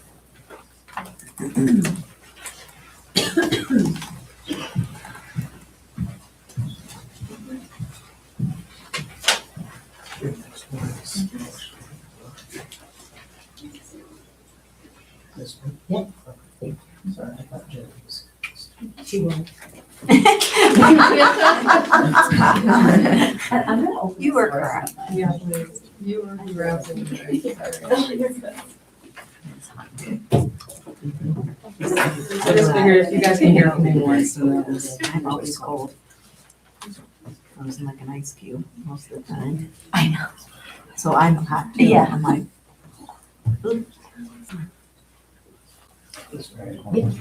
Thank you so much.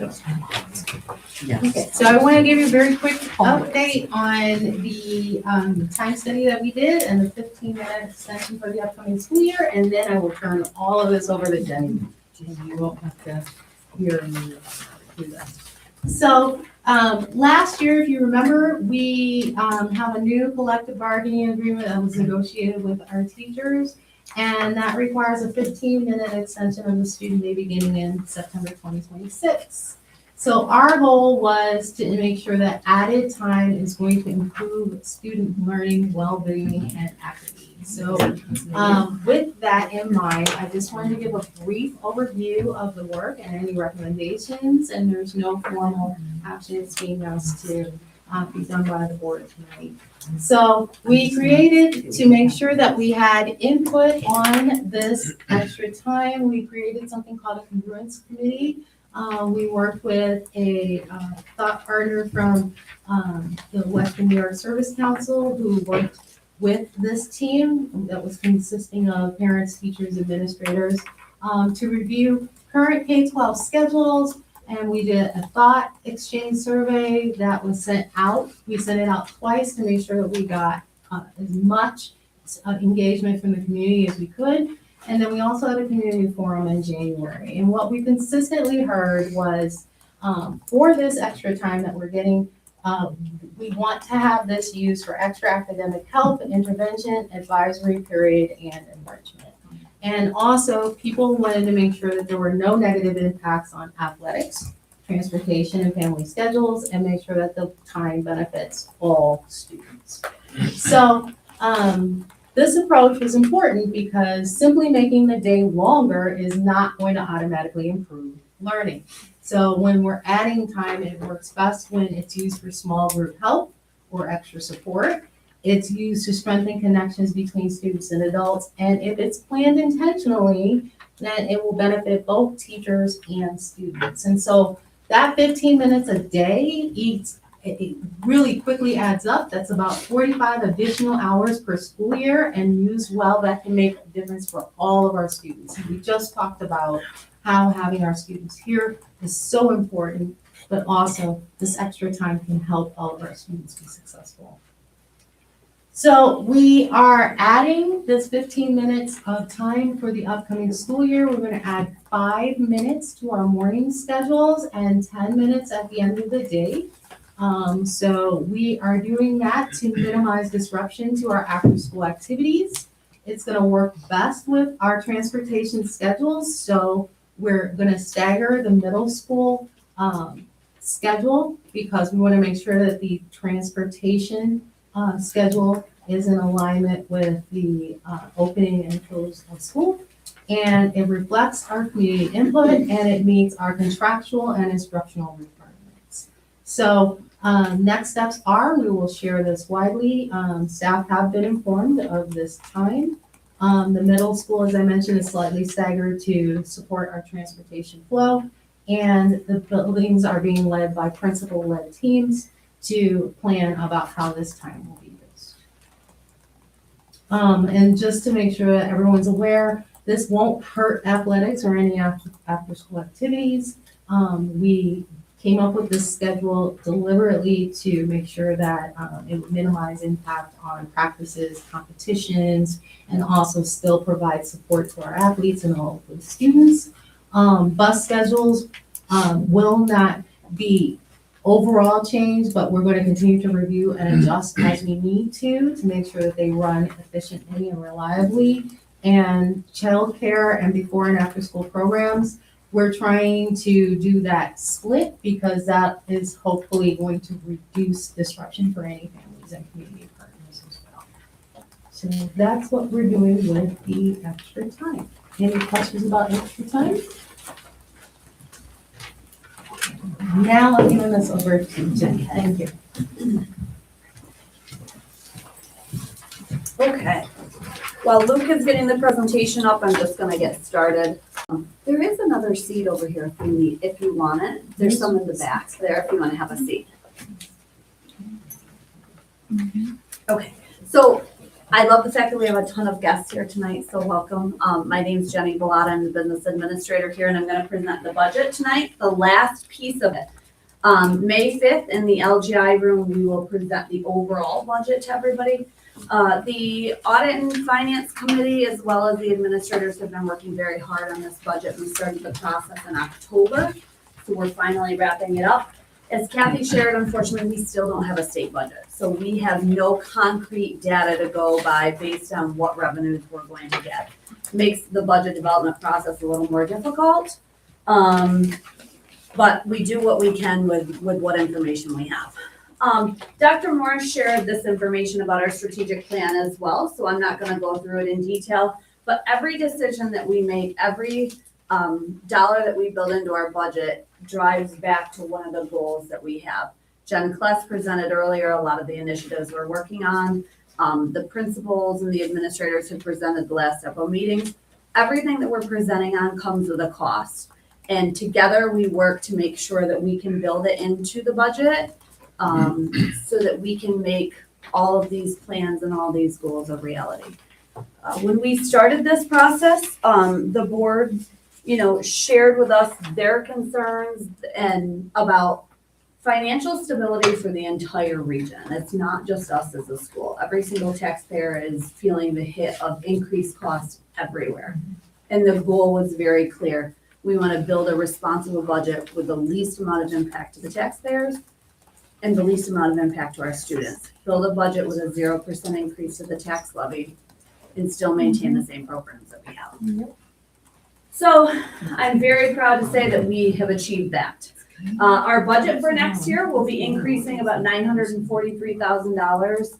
This is about a 1.63% increase on our budget overall, but we're doing this with no increase to the tax levy. It was difficult to get there. It took a lot of work, but we've been able to do it. A few reminders that I want to share with everybody before we get into the details of it. Some of the budget reminders. The biggest thing, oftentimes there's a misconception when people come to vote about what they're truly voting on. They're voting on the top dollar that we can spend on our budget. That's really the thing that they're voting on. The voters authorize the maximum amount of money we can spend in any given year.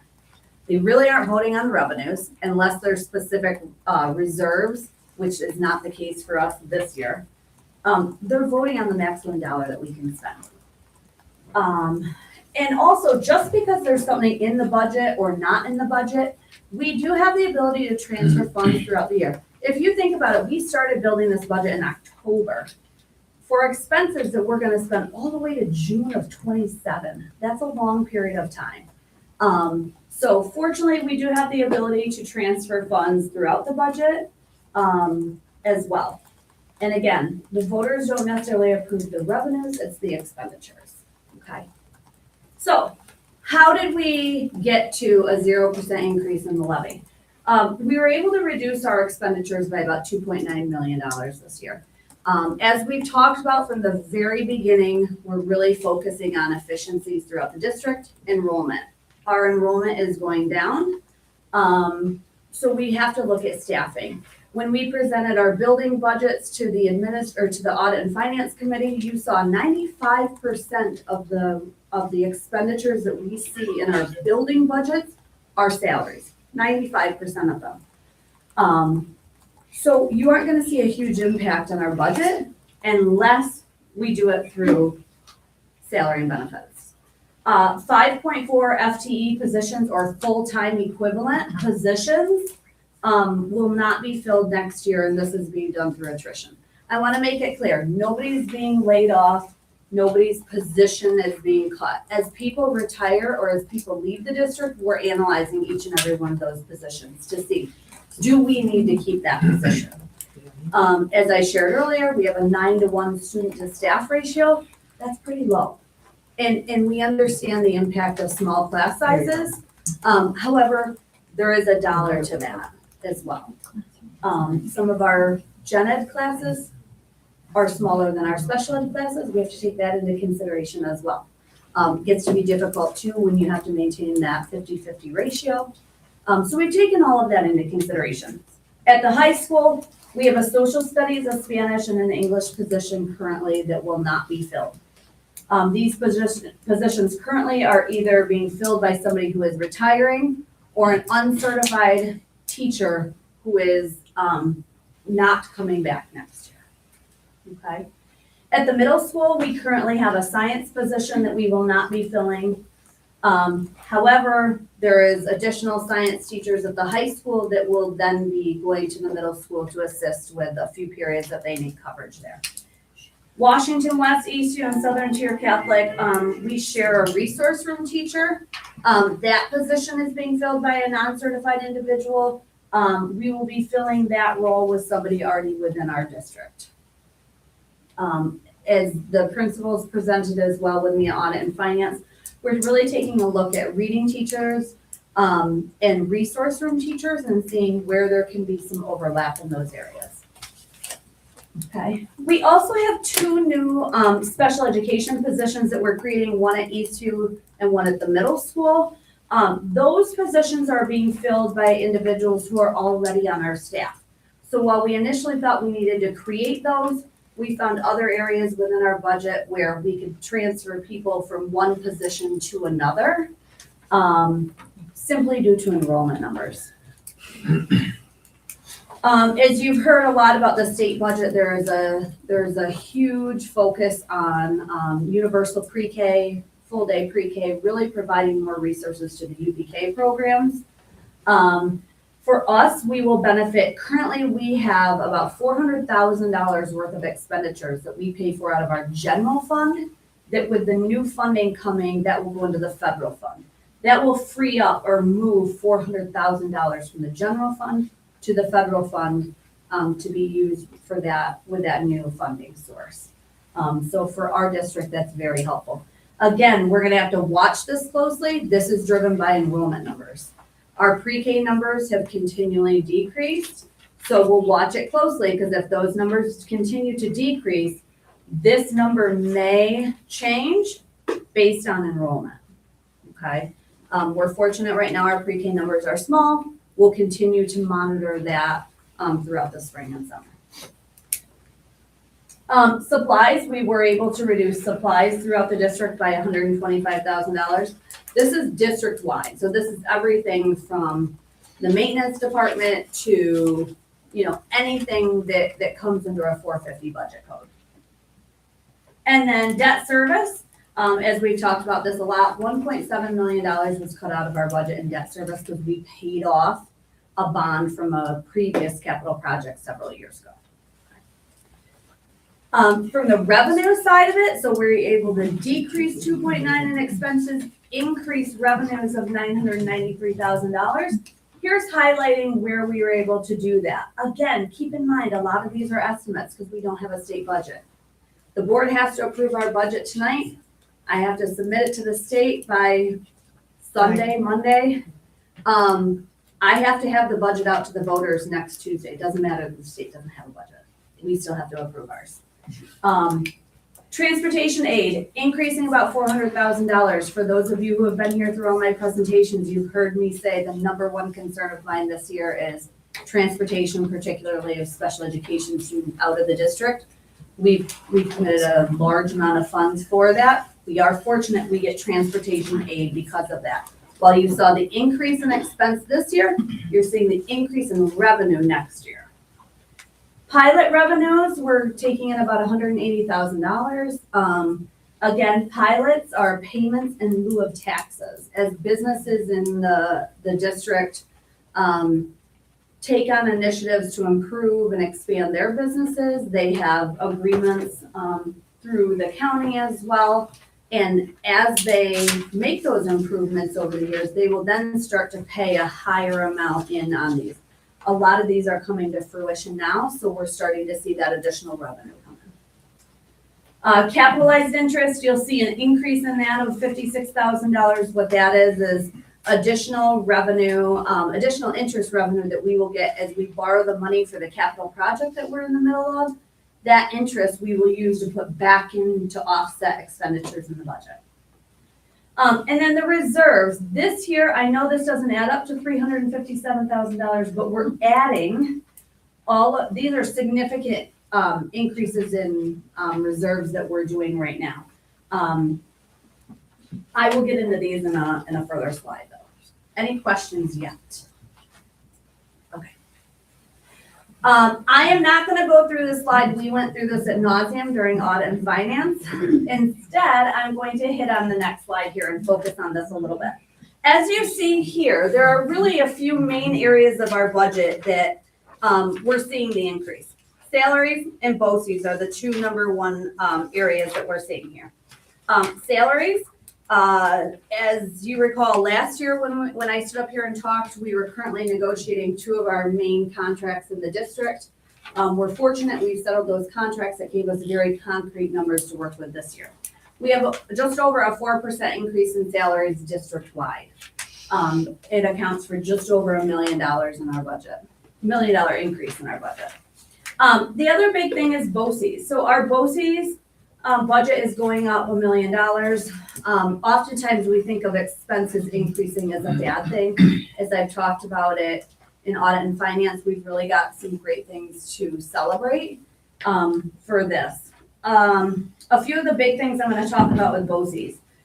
I'm not going to hit on all of them, but some of the biggest things. Beginning this year, the 25-26 school year, we have several students who take college classes. BONAs, JCC, SUPA classes, you name it. Several universities we have agreements with that our students take college classes. We have paid those typically directly with the universities. We now have an agreement where BOCES will actually pay for those college classes, and then we get the BOCES aid back on it. This is brand new in the 25-26 school year.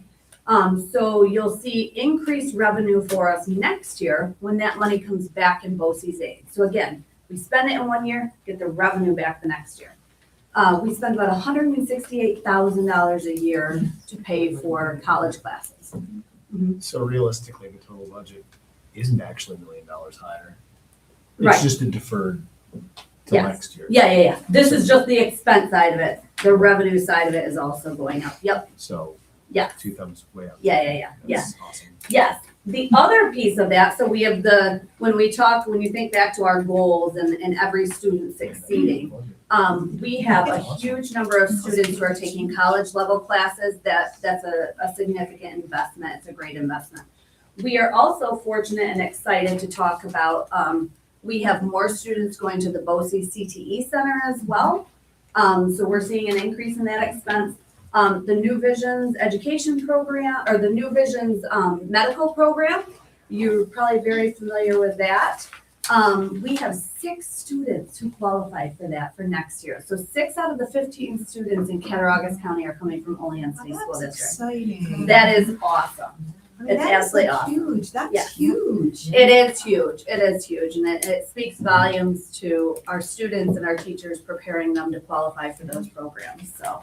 I mean, Jenny, you can remember, like, when I first got on the board and I looked at the number of kids that were attending our BOCES, and I knew what we did in Bolivar, and I was like, oh my God, why aren't more kids going to BOCES? Like, I don't understand that or whatever. you know, and it's like, 113 students next year is what we are built for. oh through my BOCES. God, and our numbers were way less Yeah. than that when I Yeah. got on the board 10 Yeah. years ago. Yeah, exactly. So, And the fact that half of the kids in the New Visions medical program are from Olean speaks volumes. that's And exciting. I believe we will have possibly one in the New Visions teaching That program. education Yes. side, okay, good. That's Yeah. cool. So we're excited. And again, all of the BOCES expenditures that you see, the majority of those, that revenue the following year will come back in BOCES aid. So again, you're gonna see an increase in our BOCES expenditures here. You'll also see an increase in revenues the following year, okay? And again, we have to do cost analysis to make sure that it's, that it's worth our while to do that. Not everything is BOCES aid. A few of the other things I just wanted to hit on, we are replacing our copying machines throughout the district. About half of them are being replaced. We also have staff training that we've built into there. Jen talked about the Envision Math Series. About $115,000 of this is being dedicated to the purchase of the new math series. That way, again, we purchase it through BOCES, we get the aid back next year. One of the biggest challenges in this profession is seeing how you offset the expenditures you have.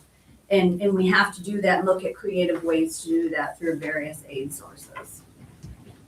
And lastly, 10% of this increase goes to transportation contracts that we have through BOCES to transport our special education students. Again, we have 4 or 5 students that we transport to different counties, that we contract with outside contractors for, and it comes through a BOCES contract. So you'll see an increase of about $100,000 for transportation for BOCES services. BOCES doesn't transport them, but they generate the contracts for us.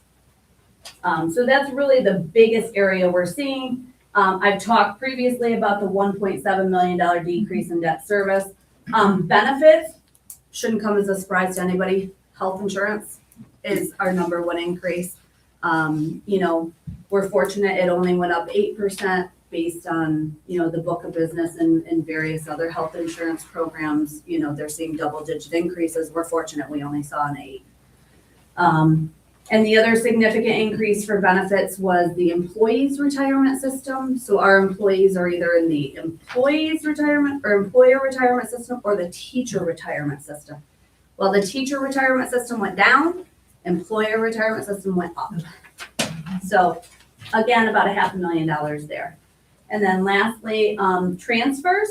This is a transfer to our special aid fund. We're continuing to offer more and more summer school services for students with special education needs. That comes with a cost. Again, we're fortunate we've been able to do a lot of those services in district. We're able to do them at a lesser cost. And again, it speaks volumes to not transporting our kids all over the place to get those services. Okay. Again, I'm not going to present on all this. We did an audit in finance, but our revenues, just a few things to hit on. I already talked about the other payments in lieu of taxes. The reserves, I talked about that a bit. When we look at the general aid line here, you see it going down about $227,000. That's primarily due to our building aid. I told you that our debt service is going down $1.7 million. That's the payments that we've made on capital projects. Because that's going down, so too is our aid. We plan it out long-term so that what you spend out and what you get in matches so that it has that minimal impact on our taxpayers. And I'm gonna go into another slide about that here shortly. BOCES, again, we talked about our BOCES expenditures going up on the previous slide. Remember, there's a 1-year lag. So the increase in aid that you're seeing next year is really due to an increase in expenditure that we're currently seeing in the 25-26 school year. So again, seeing an increase of $241,000 in our BOCES aid. Transportation aid is another one I just talked about, those huge increases in expenditures, primarily for special education services. We're fortunate, we are a very high needs district, so 90% of the cost for transportation, we get back in transportation aid. So again, you saw the expenditures go up. Fortunately, we're getting that offsetting revenue for 90% of it. And then lastly, our interfund transfers down here at the bottom, we talked about $171,000 capitalized interest coming from the capital project. And then the unappropriated fund balance is money left over from this year's budget in 25-26 that we're gonna use for the 26-27 budget to offset that. Okay. Just gonna talk briefly about our contingent budget. In the event that our budget does not pass, you have two options. You can revise your budget, go back out with another one, or you can go to a contingent budget. Again, quickly focusing on this, the laws changed back in 2011, so there's not necessarily the overall spending cap. Your tax levy cannot go up, which we're not projecting ours to go up anyway, so we don't have to worry about that. You do have to complete an administrative cap analysis. So your administrative cap for 26-27 for next year cannot be more than it is for 25-26. The administrative cap isn't just like expenditures for the administrative team or anything like that. It's everything from Board of Education expenses to your vote expenses to district office expenses to legal expenses to liability insurance. It encapsulates anything in our 1,000 budget code. Ours for next year is slightly over the cap for last year. Okay, it's about 16.12%. Last year's was 15.82. And what that means is we have to reduce out of our budget $10,000 in order to meet that cap. So if we were to go to a contingent budget, we have to take out an additional $10,000. The primary increase in the administrative budget is the increase in liability insurance that we have and increase in legal fees. Those were the two main things that set us over that cap. So we will have to make additional cuts out of there, in addition to the ordinary contingent expenditures that need to come out of there. Okay. This is the screen I want to talk about. Audit and finance, the question came up about long-term, what are we doing for debt service? And long-term, what does it look like? And I want to focus beginning with the yellow line here. If you see here, the estimated net local share is really what we want to focus on. And this is the amount that the voters pay. Oh, I forget that's touchscreen. This is the amount that the voters will contribute each year, okay? During our last capital project, and because of COVID and having additional expenditures for the field, this was temporarily increased. However, we were able to offset it by some of the debt service as well. When we designed the capital projects, we said we want to make sure that there's no increase in this moving forward. So you'll see long-term, we keep this number right here relatively similar long-term. When you get to here and you see a negative 229, what this is when the next bond falls off the schedule. So we know when we're planning capital projects right now, if you were here last year for all of our presentations, we said 2030 is really the next time that we have to watch for the next capital project vote. And the reason being, if we look at 2030 for a potential vote the next time, it takes about 2 to 3 years for everything to actually come to fruition. Right here in 2033 will be the next time that we have to go for another financing. We do that because we know that bond is falling off. And we try to even this out. And then that'll even that out for the next 5 to 6 years. So we look at this snapshot long-term to make sure that there's no hills and valleys in our debt service. Okay? Yep. Any questions? You added that slide, right? I did. That's good, no, it's Yes. good explanation Yeah. there. Okay, lastly, each year we put $100,000 into the budget to do capital outlay projects. Next year, we will be continuing with the LED light replacement at the middle school. Unfortunately, we're limited to $100,000 that we can get each year. $100,000 really doesn't buy a ton anymore. We were hoping the state would bump that up to 200,000. They haven't yet. So we will continue with replacing LED lights at the middle school. Okay, so we'll get there. We'll get there. Questions? First of all, bravo. I know, it's seriously. 0% Yeah. increase in the tax Yeah. rate. Yeah, you know, I mean, you guys gave us the assignment, fiscally responsible budget, meet all the initiatives we're working on, but realizing the fact that it's Yeah. tough times for everybody. Yeah. Mhm.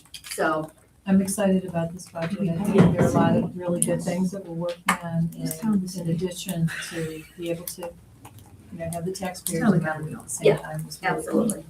Yeah. Want to add anything, Mr. Chairman? No, I was just gonna say, like, you can tell when somebody is, doing public speaking, it's not always fun, but when somebody knows what they're talking about, it's easy to see, and like, she does a great job, and honestly, it's, especially in today's times, like you said, it's not easy to do. and we did it as a team, the administrators had some tough meetings and tough decisions, and it's not over. It's not over. I mean, we still have to roll this out and you have a plan, but sometimes implementing that plan can be more difficult. So, So our foundation aid for the state was only increased by, what percent? Do you remember, Jen? I don't remember percent, but it is projected to increase 1.6 million. Yeah, okay. So 1.6 million, you think, wow, 1.6 million is a lot of money. But 1.6 million isn't. When we started this budget development, the salaries that we had with the current people, the salaries alone were going up 1.7. So all the aid we were getting as an increase was gonna go, not even covering salaries. So if the state comes through, say they finally pass the state budget. Yes. And that number goes up, Uh-huh. then what happens? So that's a great question. So we're adopting the budget tonight. We have to adopt it tonight to meet all of our deadlines. In the event that the state adopts the budget and they come back and they say, hey, we're gonna give you $500,000 more, we can't increase the budget after tonight. Right. So what will realistically happen is we've built in the use of a lot of reserves. We likely won't have to use those reserves because we'll have that extra cash from the foundation aid. Okay, great. But unfortunately, we can't increase our expenditures after tonight.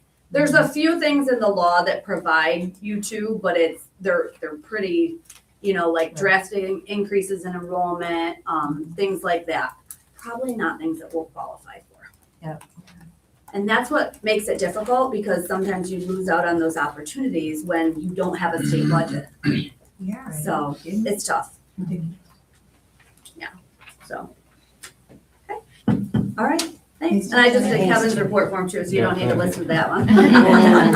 Thank you, Jenny. Yes. So that's the end of my report. Okay. Next, we're on to policy review. And the policy is the honorary naming, renaming that was updated on June 10th. We're still speaking about this. So there's that, and then there's, the second one is advertising in the school boards, in the schools, and that's been revised. So, any discussion on those? It's been discussed extensively. Okay. Then moving along, we'll go to the committee chair reports, and Kevin, I think Jenny stole a lot of your thunder, right? Yeah, I will add one thing, so just from the most recent one, so what was it, the March 19th, she basically covered there, also the majority of April 16th. But the only other thing that we talked about was a request for proposal for the auditing services. So every 5 years you have to kind of put it to bid.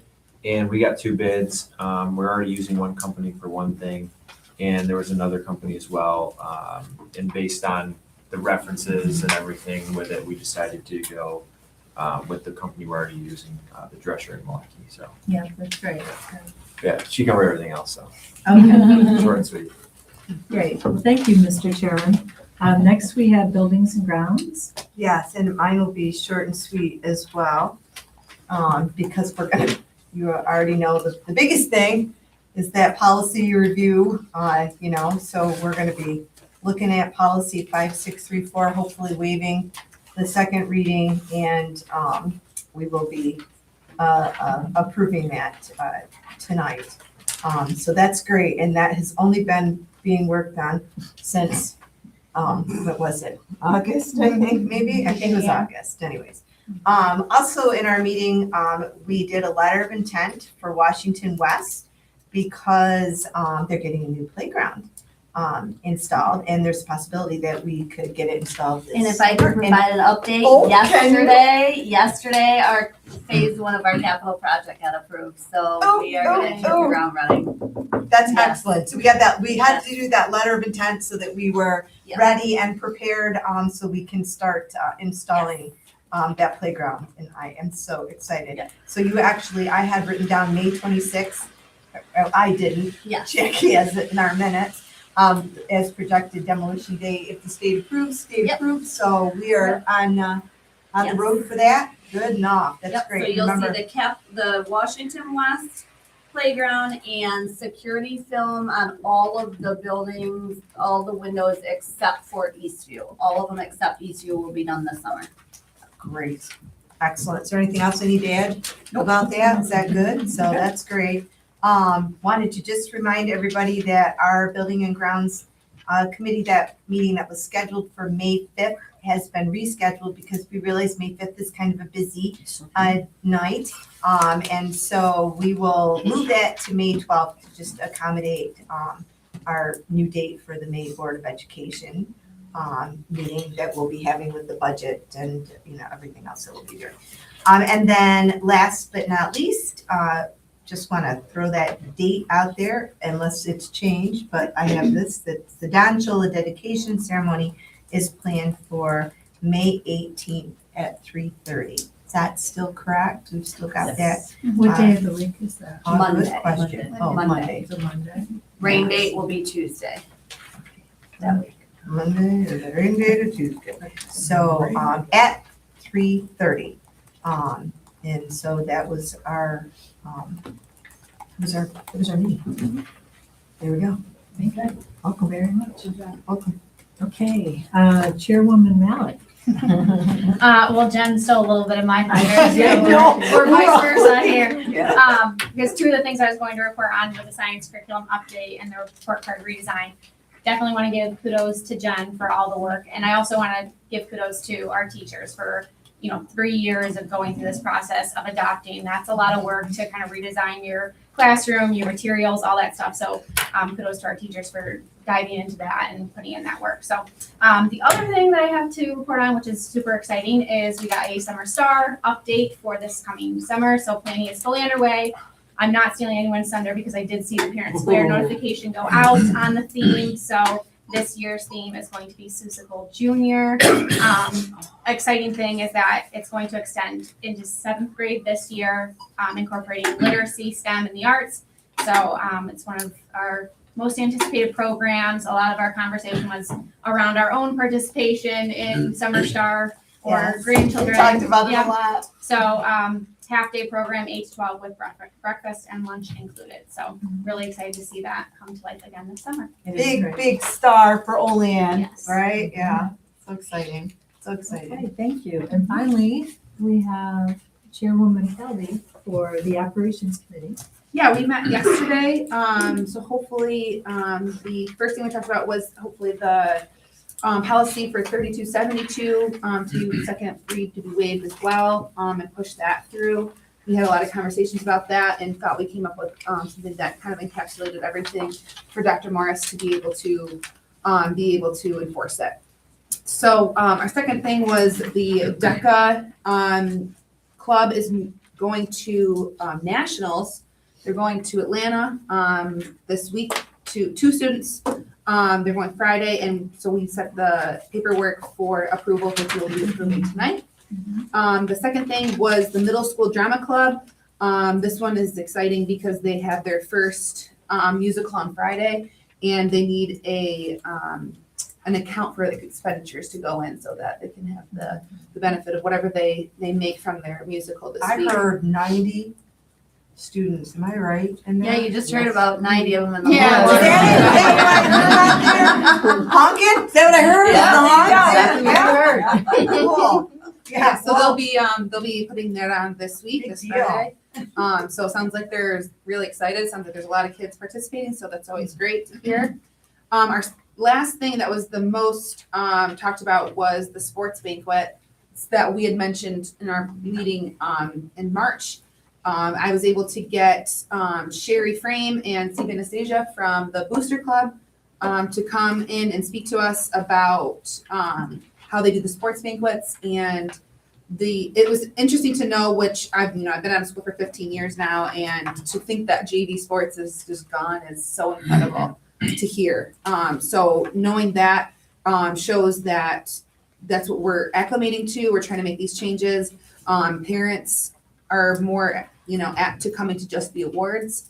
So I thought that was also very interesting. And then it kind of pivoted into how do we identify where we're losing the interest in sports to kind of have lost the JV program. So we've come up with maybe a couple ideas for some collaboration with Y-Care or after-school clinics or intramural sports for that grade level, like 4 through 6, that we just think, because, we have a lot of involvement in the youth program, and then, varsity is always heavily participated in, but we're just losing, and then modified, and then we're just losing those kids that are kind of in that in-between. So we're trying to get a group, kind of like a task force, if you will, to come and try to identify how we can collaborate with maybe Y-Care or like the St. John's moving to Eastview, somewhere where we can do some like maybe 2-week intramural courses, introducing different sports and different things to try to get those kids to get the JV programs back up and running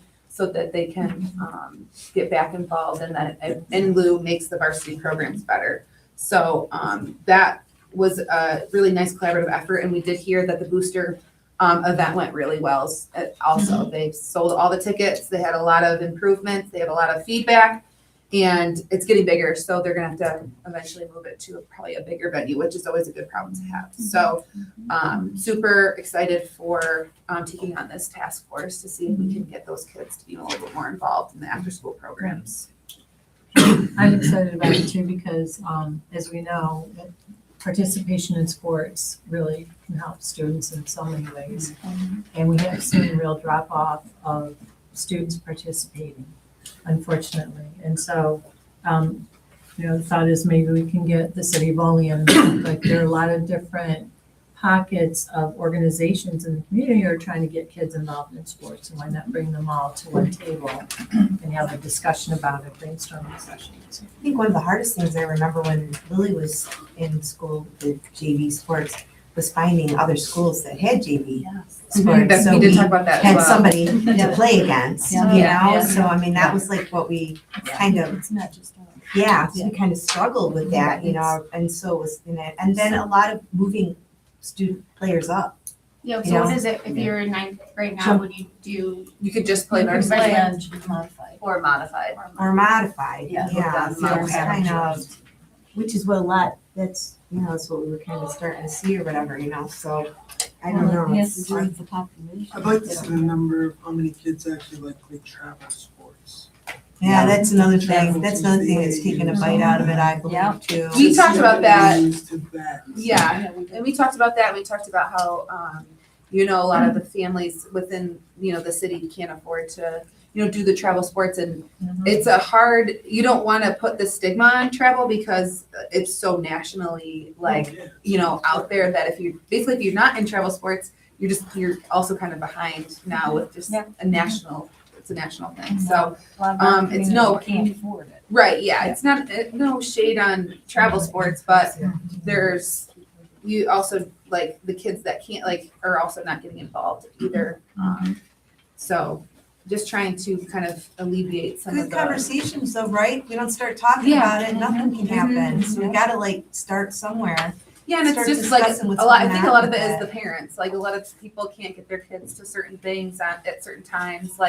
It's hard even for us. So I think it's easy if we brought it to the kids instead of alleviate, just kind of alleviate some of that stress on the parents. On a really great note, might I just add, I'm finalizing our Music Boosters banquet, and we do ask that parents kick in a little bit, but we don't charge them the full amount, but we do invite parents. We have great parent support, just so you know.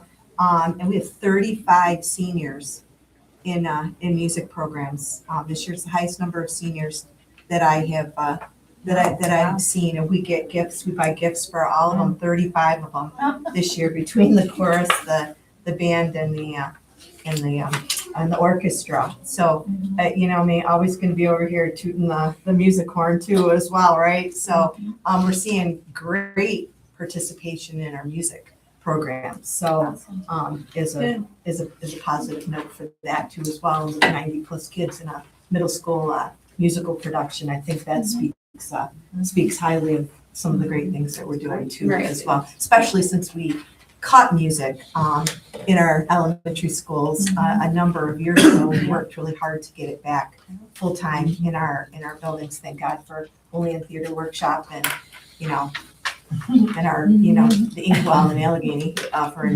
art things and stuff like that. So we're seeing a nice move upward in that, and COVID took a bite out of that for our music programs as well. So we're rebuilding all of those. So plus for that, I can say. Great. Okay, so that concludes the committee reports, which brings us to approval of the consent agenda. And make a motion to approve the consent agenda? So Renee makes a motion. Do I have a second? Audrey seconds. Any discussion? All those in favor signify by saying aye. Aye. Opposed? Motion carries. And that will bring us to new business. Okay, so new business, part of it, the first item is the BOCES budget vote. So we do have to vote on that, and we also have to vote on their board members too. So you had some information in your packets. So first of all, let's see, I guess we would, first of all, take the BOCES budget vote. I'll make a motion. Okay, thank you. Second, Betty. Any discussion? All those in favor signify by saying aye. Aye. Opposed? Motion carries. Item B, the BOCES Board of Education vote. There are 3 candidates, and I think we'll take them one by one. And Just we'll- voting on one? How many, There's 3 of them. There's 3 of them. and how many seats do we need to fill? Well, we're not filling any No, of them, our- how many seats do 3. they need? Oh, okay. So- Yeah. Yeah, and they're all right there. There's nobody running against anybody No, in I each don't of the believe so. areas. Right. So we have to do yes or no. So what I'll do is say the person's name, and we'll just, instead of, individual voting, everybody just say yes or no. Okay. All right. And first of all, Ronald Keith Loines of Wellsville, New York, yes or no? Yes? Yes. Any no's? Okay. Wasn't much to see there. in his Candace bio. Clemens of Allegheny, New York, Sorry. she's wonderful, I know her. Yes. Yes or no? Yes. Any no's? I'm not Danielle? a no, but I do want to say, when I was at Allegheny, the scholarship in honor of her son helped me pay for college, so. Oh, that's very nice. Yeah. Yeah, she's a Yeah, gold star that's- mother. Yeah, yeah, big time. Sean. Yep. Danielle O'Connor of Asheville, New York, yes or no? Yes. Any no's? Okay, all three have the good housekeeping seal of approval from our board, so we'll let BOCES know. Yeah, but we are still gonna need a motion. Oh, yes, I'll make a Okay, motion. So, Mary makes a motion, second, I'll second. Renee seconds. All those in favor signify by saying aye. Aye. Opposed? Okay, now we can work on that. Thank you. Next, it's approval of an overnight field trip application to Camp Husky, which is in Allegheny State Park. So Julio moves, do we have a second? I'll second. Buddy seconds, any discussion? All those in favor signify by saying aye. Aye. Opposed? Motion carries. Next, we need to approve the out-of-state field trip application for the DECA students that Ellen talked about. So Alex, you want to make a motion? Sure. Okay, do we have a second? Julio seconds. Any discussion? All those in favor signify by saying aye. Aye. Opposed? Motion Good carries. luck. Yes, Yes. yeah, we're Good. proud of them, That's so good. hopefully, fingers crossed. Next, we need to approve the out-of-state field trip application for the senior trip to Cedar Point. And I was reading the information, and it was interesting because they're gonna bring in like math and physics. They are, math and physics, and it's Yes. fun. Like, all I can think of was SpongeBob. You know, that's- I'm sorry, but it was great. I mean, obviously, that, you know, they said, well, what are we gonna do when we come back, you know? Well, there isn't gonna be any further discussion about it when we get back because they're gonna like be rolling into Regents exams that next week or whatever, so, How yeah. many kids are going? 77, I thought it said. Did I get that right?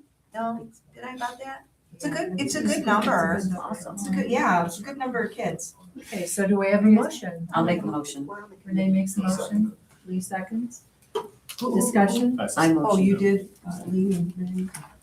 All those in favor signify by saying aye. Aye. Opposed? Motion carries. Next is to approve an overnight field trip application for the Houghton Springs Festival. I will move that. Okay, so Mary moves that, Julio seconds. Discussion. I did ask Dr. Morris about why it's overnight, if it's just in Houghton, but I guess they stay indoors, They so it's a do. nice, They bring their, yeah, so it's a nice it is. experience. Yeah. Okay, all those in favor signify by saying aye. Aye. Opposed? Motion carries. Approval of the country field trip application for Madrid and Paris 2028. Well, I'm moving on that one too. I'll second. Okay, so Mary moves, Aubrey seconds, discussion. Oh, I just want to go too. You're not allowed. I know. Yeah, not- I know that. I saw that, but no. Chicken barbecue, we have a few more tickets left, right? About 10 tickets left on the chicken barbecue. 9, because I'm getting one. so Yes. yes. And about 50 raffle tickets though, so if everybody wants to buy a raffle ticket, $5. Perfect, I'll send it out. I do like the fact that they raise money for the trip to, you know, help pay for it. I think that's great too, so. Okay. All those in favor signify by saying aye. Aye. Opposed? Motion carries. We do have a new club application for the Olean Intermediate Middle School Drama Club. I'll make a motion. Alex talked about, so who made the motion? Renee. Renee made the I'll motion. second it. Okay, Lee second. Discussion? All those in favor signify by saying aye. Aye. Opposed? Motion carries. OTA memorandum of agreement and it's regarding parent-teacher conferences. I'll make a motion. So Aubrey makes a motion, is there a second? I'll second. Betty got you with the hand. So Betty seconds. Discussion. Yes, Should we just get an idea what it, I know. Can you explain it to us? Because we did it last year We did. and we weren't going to do it again. No, we're not doing it again. And we're not next doing year. it again next year. We're not doing it But again next year. You guys will see it next Last year, we did it because the day of parent-teacher conference day that's held in the fall is an all-day thing, and it's a really, really, really, really long day. And so as a measure of good faith, when they do it for the entire day like that, we've Yes. given them the half day before Juneteenth. It is not under prejudice or precedence, so that means next year, when we don't have a full day, we will not be offering. Okay, and we will not be, because somebody told me that it's on the schedule that we will be No, having we're, another. we're No? not doing a full day, parent-teacher conference next year. Next year's calendar is super compressed. Okay, because I was told differently. It's half day. Okay. Any more discussion? You just got it. I'm holding you You to got it. it from the horse's mouth. Okay, good enough. And also, it's in the agenda for last month. Okay. Okay. All those in favor signify by saying aye. Aye. Opposed, motion carries. We have applications for 3 volunteers, Nathan Gabler, Michaela Clymer, and Melissa Archer. So moved. So Kevin makes a motion, second. I'll second. Audrey seconds. Discussion. All those in favor signify by saying aye. Aye. Motion carries. Item K, Alfred University Intern Affiliation Agreement. So moved. So Mary moves, Julio seconds. Oh, yeah, that's right. Well, you're, yeah, right? Yeah, he's AU. You're AU also? Well, my daughter goes, Oh. Yeah. So. Okay, discussion. All those in favor signify by saying aye. Aye. Opposed? Motion carries. Item L, Western Governors University Affiliation Agreement. Motion? I'll make a motion. Ray makes a motion. Is there a second? Second. Betty seconds. Discussion.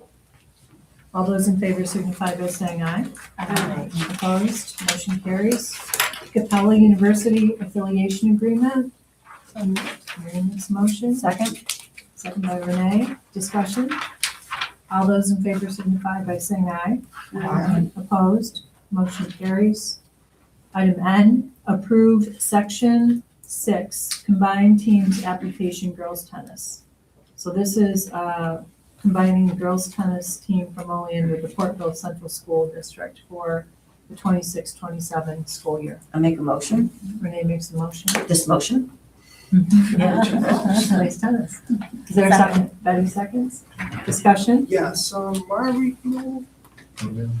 everybody? And I'm sorry? Yeah, why are we? I believe Portville asked. And Yeah, we're the host. We don't have enough. They don't. They don't. They don't. They don't. We're the host. It's almost like. Okay, no, I was just wondering why they were. Okay. Any other discussion? All those in favor signify by saying aye. Aye. Opposed? Motion carries. Item O, approve receipt of donation from Kids in Need Foundation. I'll make a motion. So Audrey makes a motion. Second. Who's the second? Alex is the second.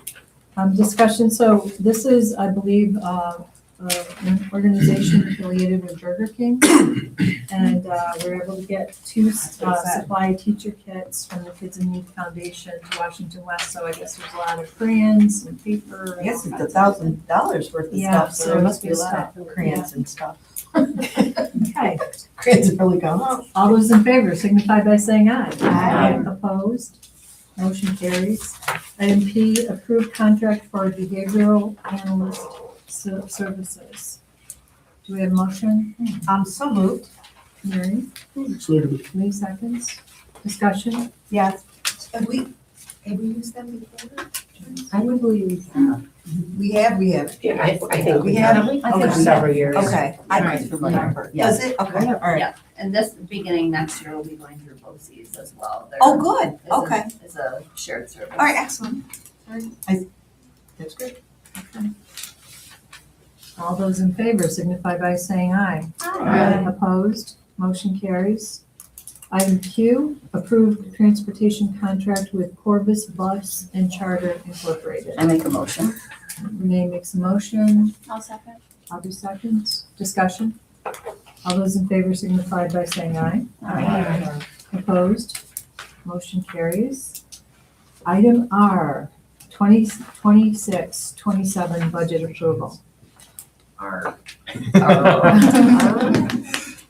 move that. Yeah, I think the chairman should. So Kevin makes a motion, Julio seconds. Discussion? Thank you, Jenny. Yes. Thank you, Jenny. All those in favor signify by saying aye. Aye. Opposed? Motion carries. Item S, approval of the 2026-27 property tax report card. Have a motion. I'll make a motion. Audrey makes a motion. I'll second. Okay, Renee seconds. All those in favor signify by saying aye. Aye. Opposed? Motion carries.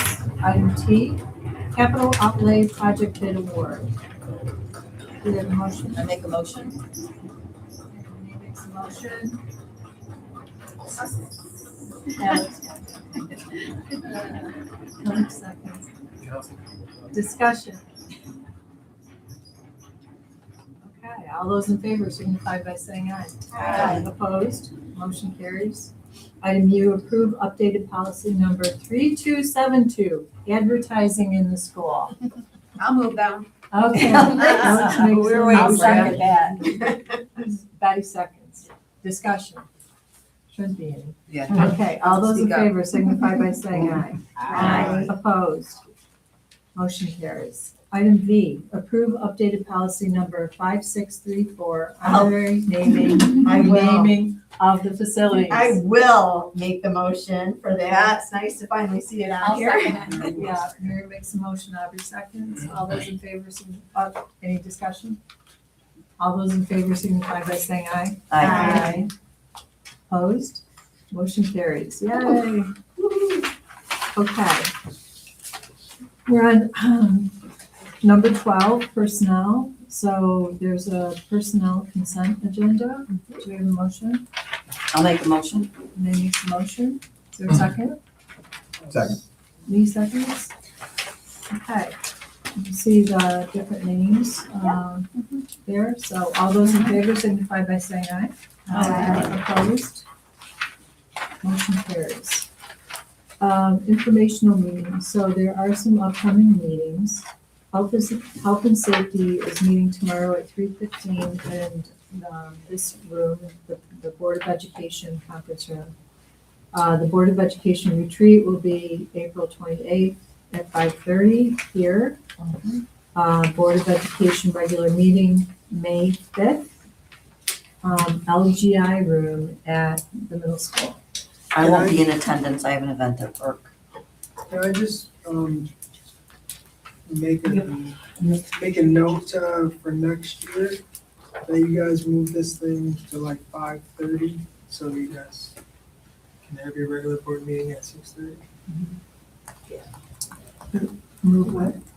The public budget hearing is what he's saying, is move Oh, it from like gotcha. 6 to 5:30, so it gives a little more time. Yeah. And that way, because we do the budget presentation, and then we allow the candidates that are running a few minutes to speak. So Julio's just saying, move it to 5:30 instead of 6, so Well, that it we're would not just rushed. save us. So move Yeah. the public hearing. Yeah, Okay. yeah. Usually makes for a long day. That's a good idea. Kathy, Al and I won't be able to come to the health and safety. They are doing a book bingo event at Eastview tomorrow, so we'll be, it's right after school, so we will be attending that with our children. And I was gonna come to, except I got babysitting duty again tomorrow. We're leaving you. Like, last minute, It's all right. We have a really, really exciting agenda and we'll let you know all about it. Yes. It was posted on there. I know I was torn between the book bingo and health and safety. I can't believe that we was- didn't yeah. win Sunday, so. Oh, my backup pulled out, so don't give me backup tomorrow. No. Okay, operations is on May 11th at 4:30 here, and the Board of Education special meeting, we'll have a special meeting on May 20th at 6:30 here. So any questions about that? So we will, as pointed out, the budget hearing will be on May 5th at 6 o'clock at the LGI room at the middle school. And then we'll be able to meet the Board of Education candidates then. And if any board If a candidate can't come, I would recommend that we do something to accommodate if they have another commitment that night. The budget vote and the election will be held on May 19th, and it goes from 7 a.m. to 9 p.m., and the voters will be able to go to the music suite at the middle school.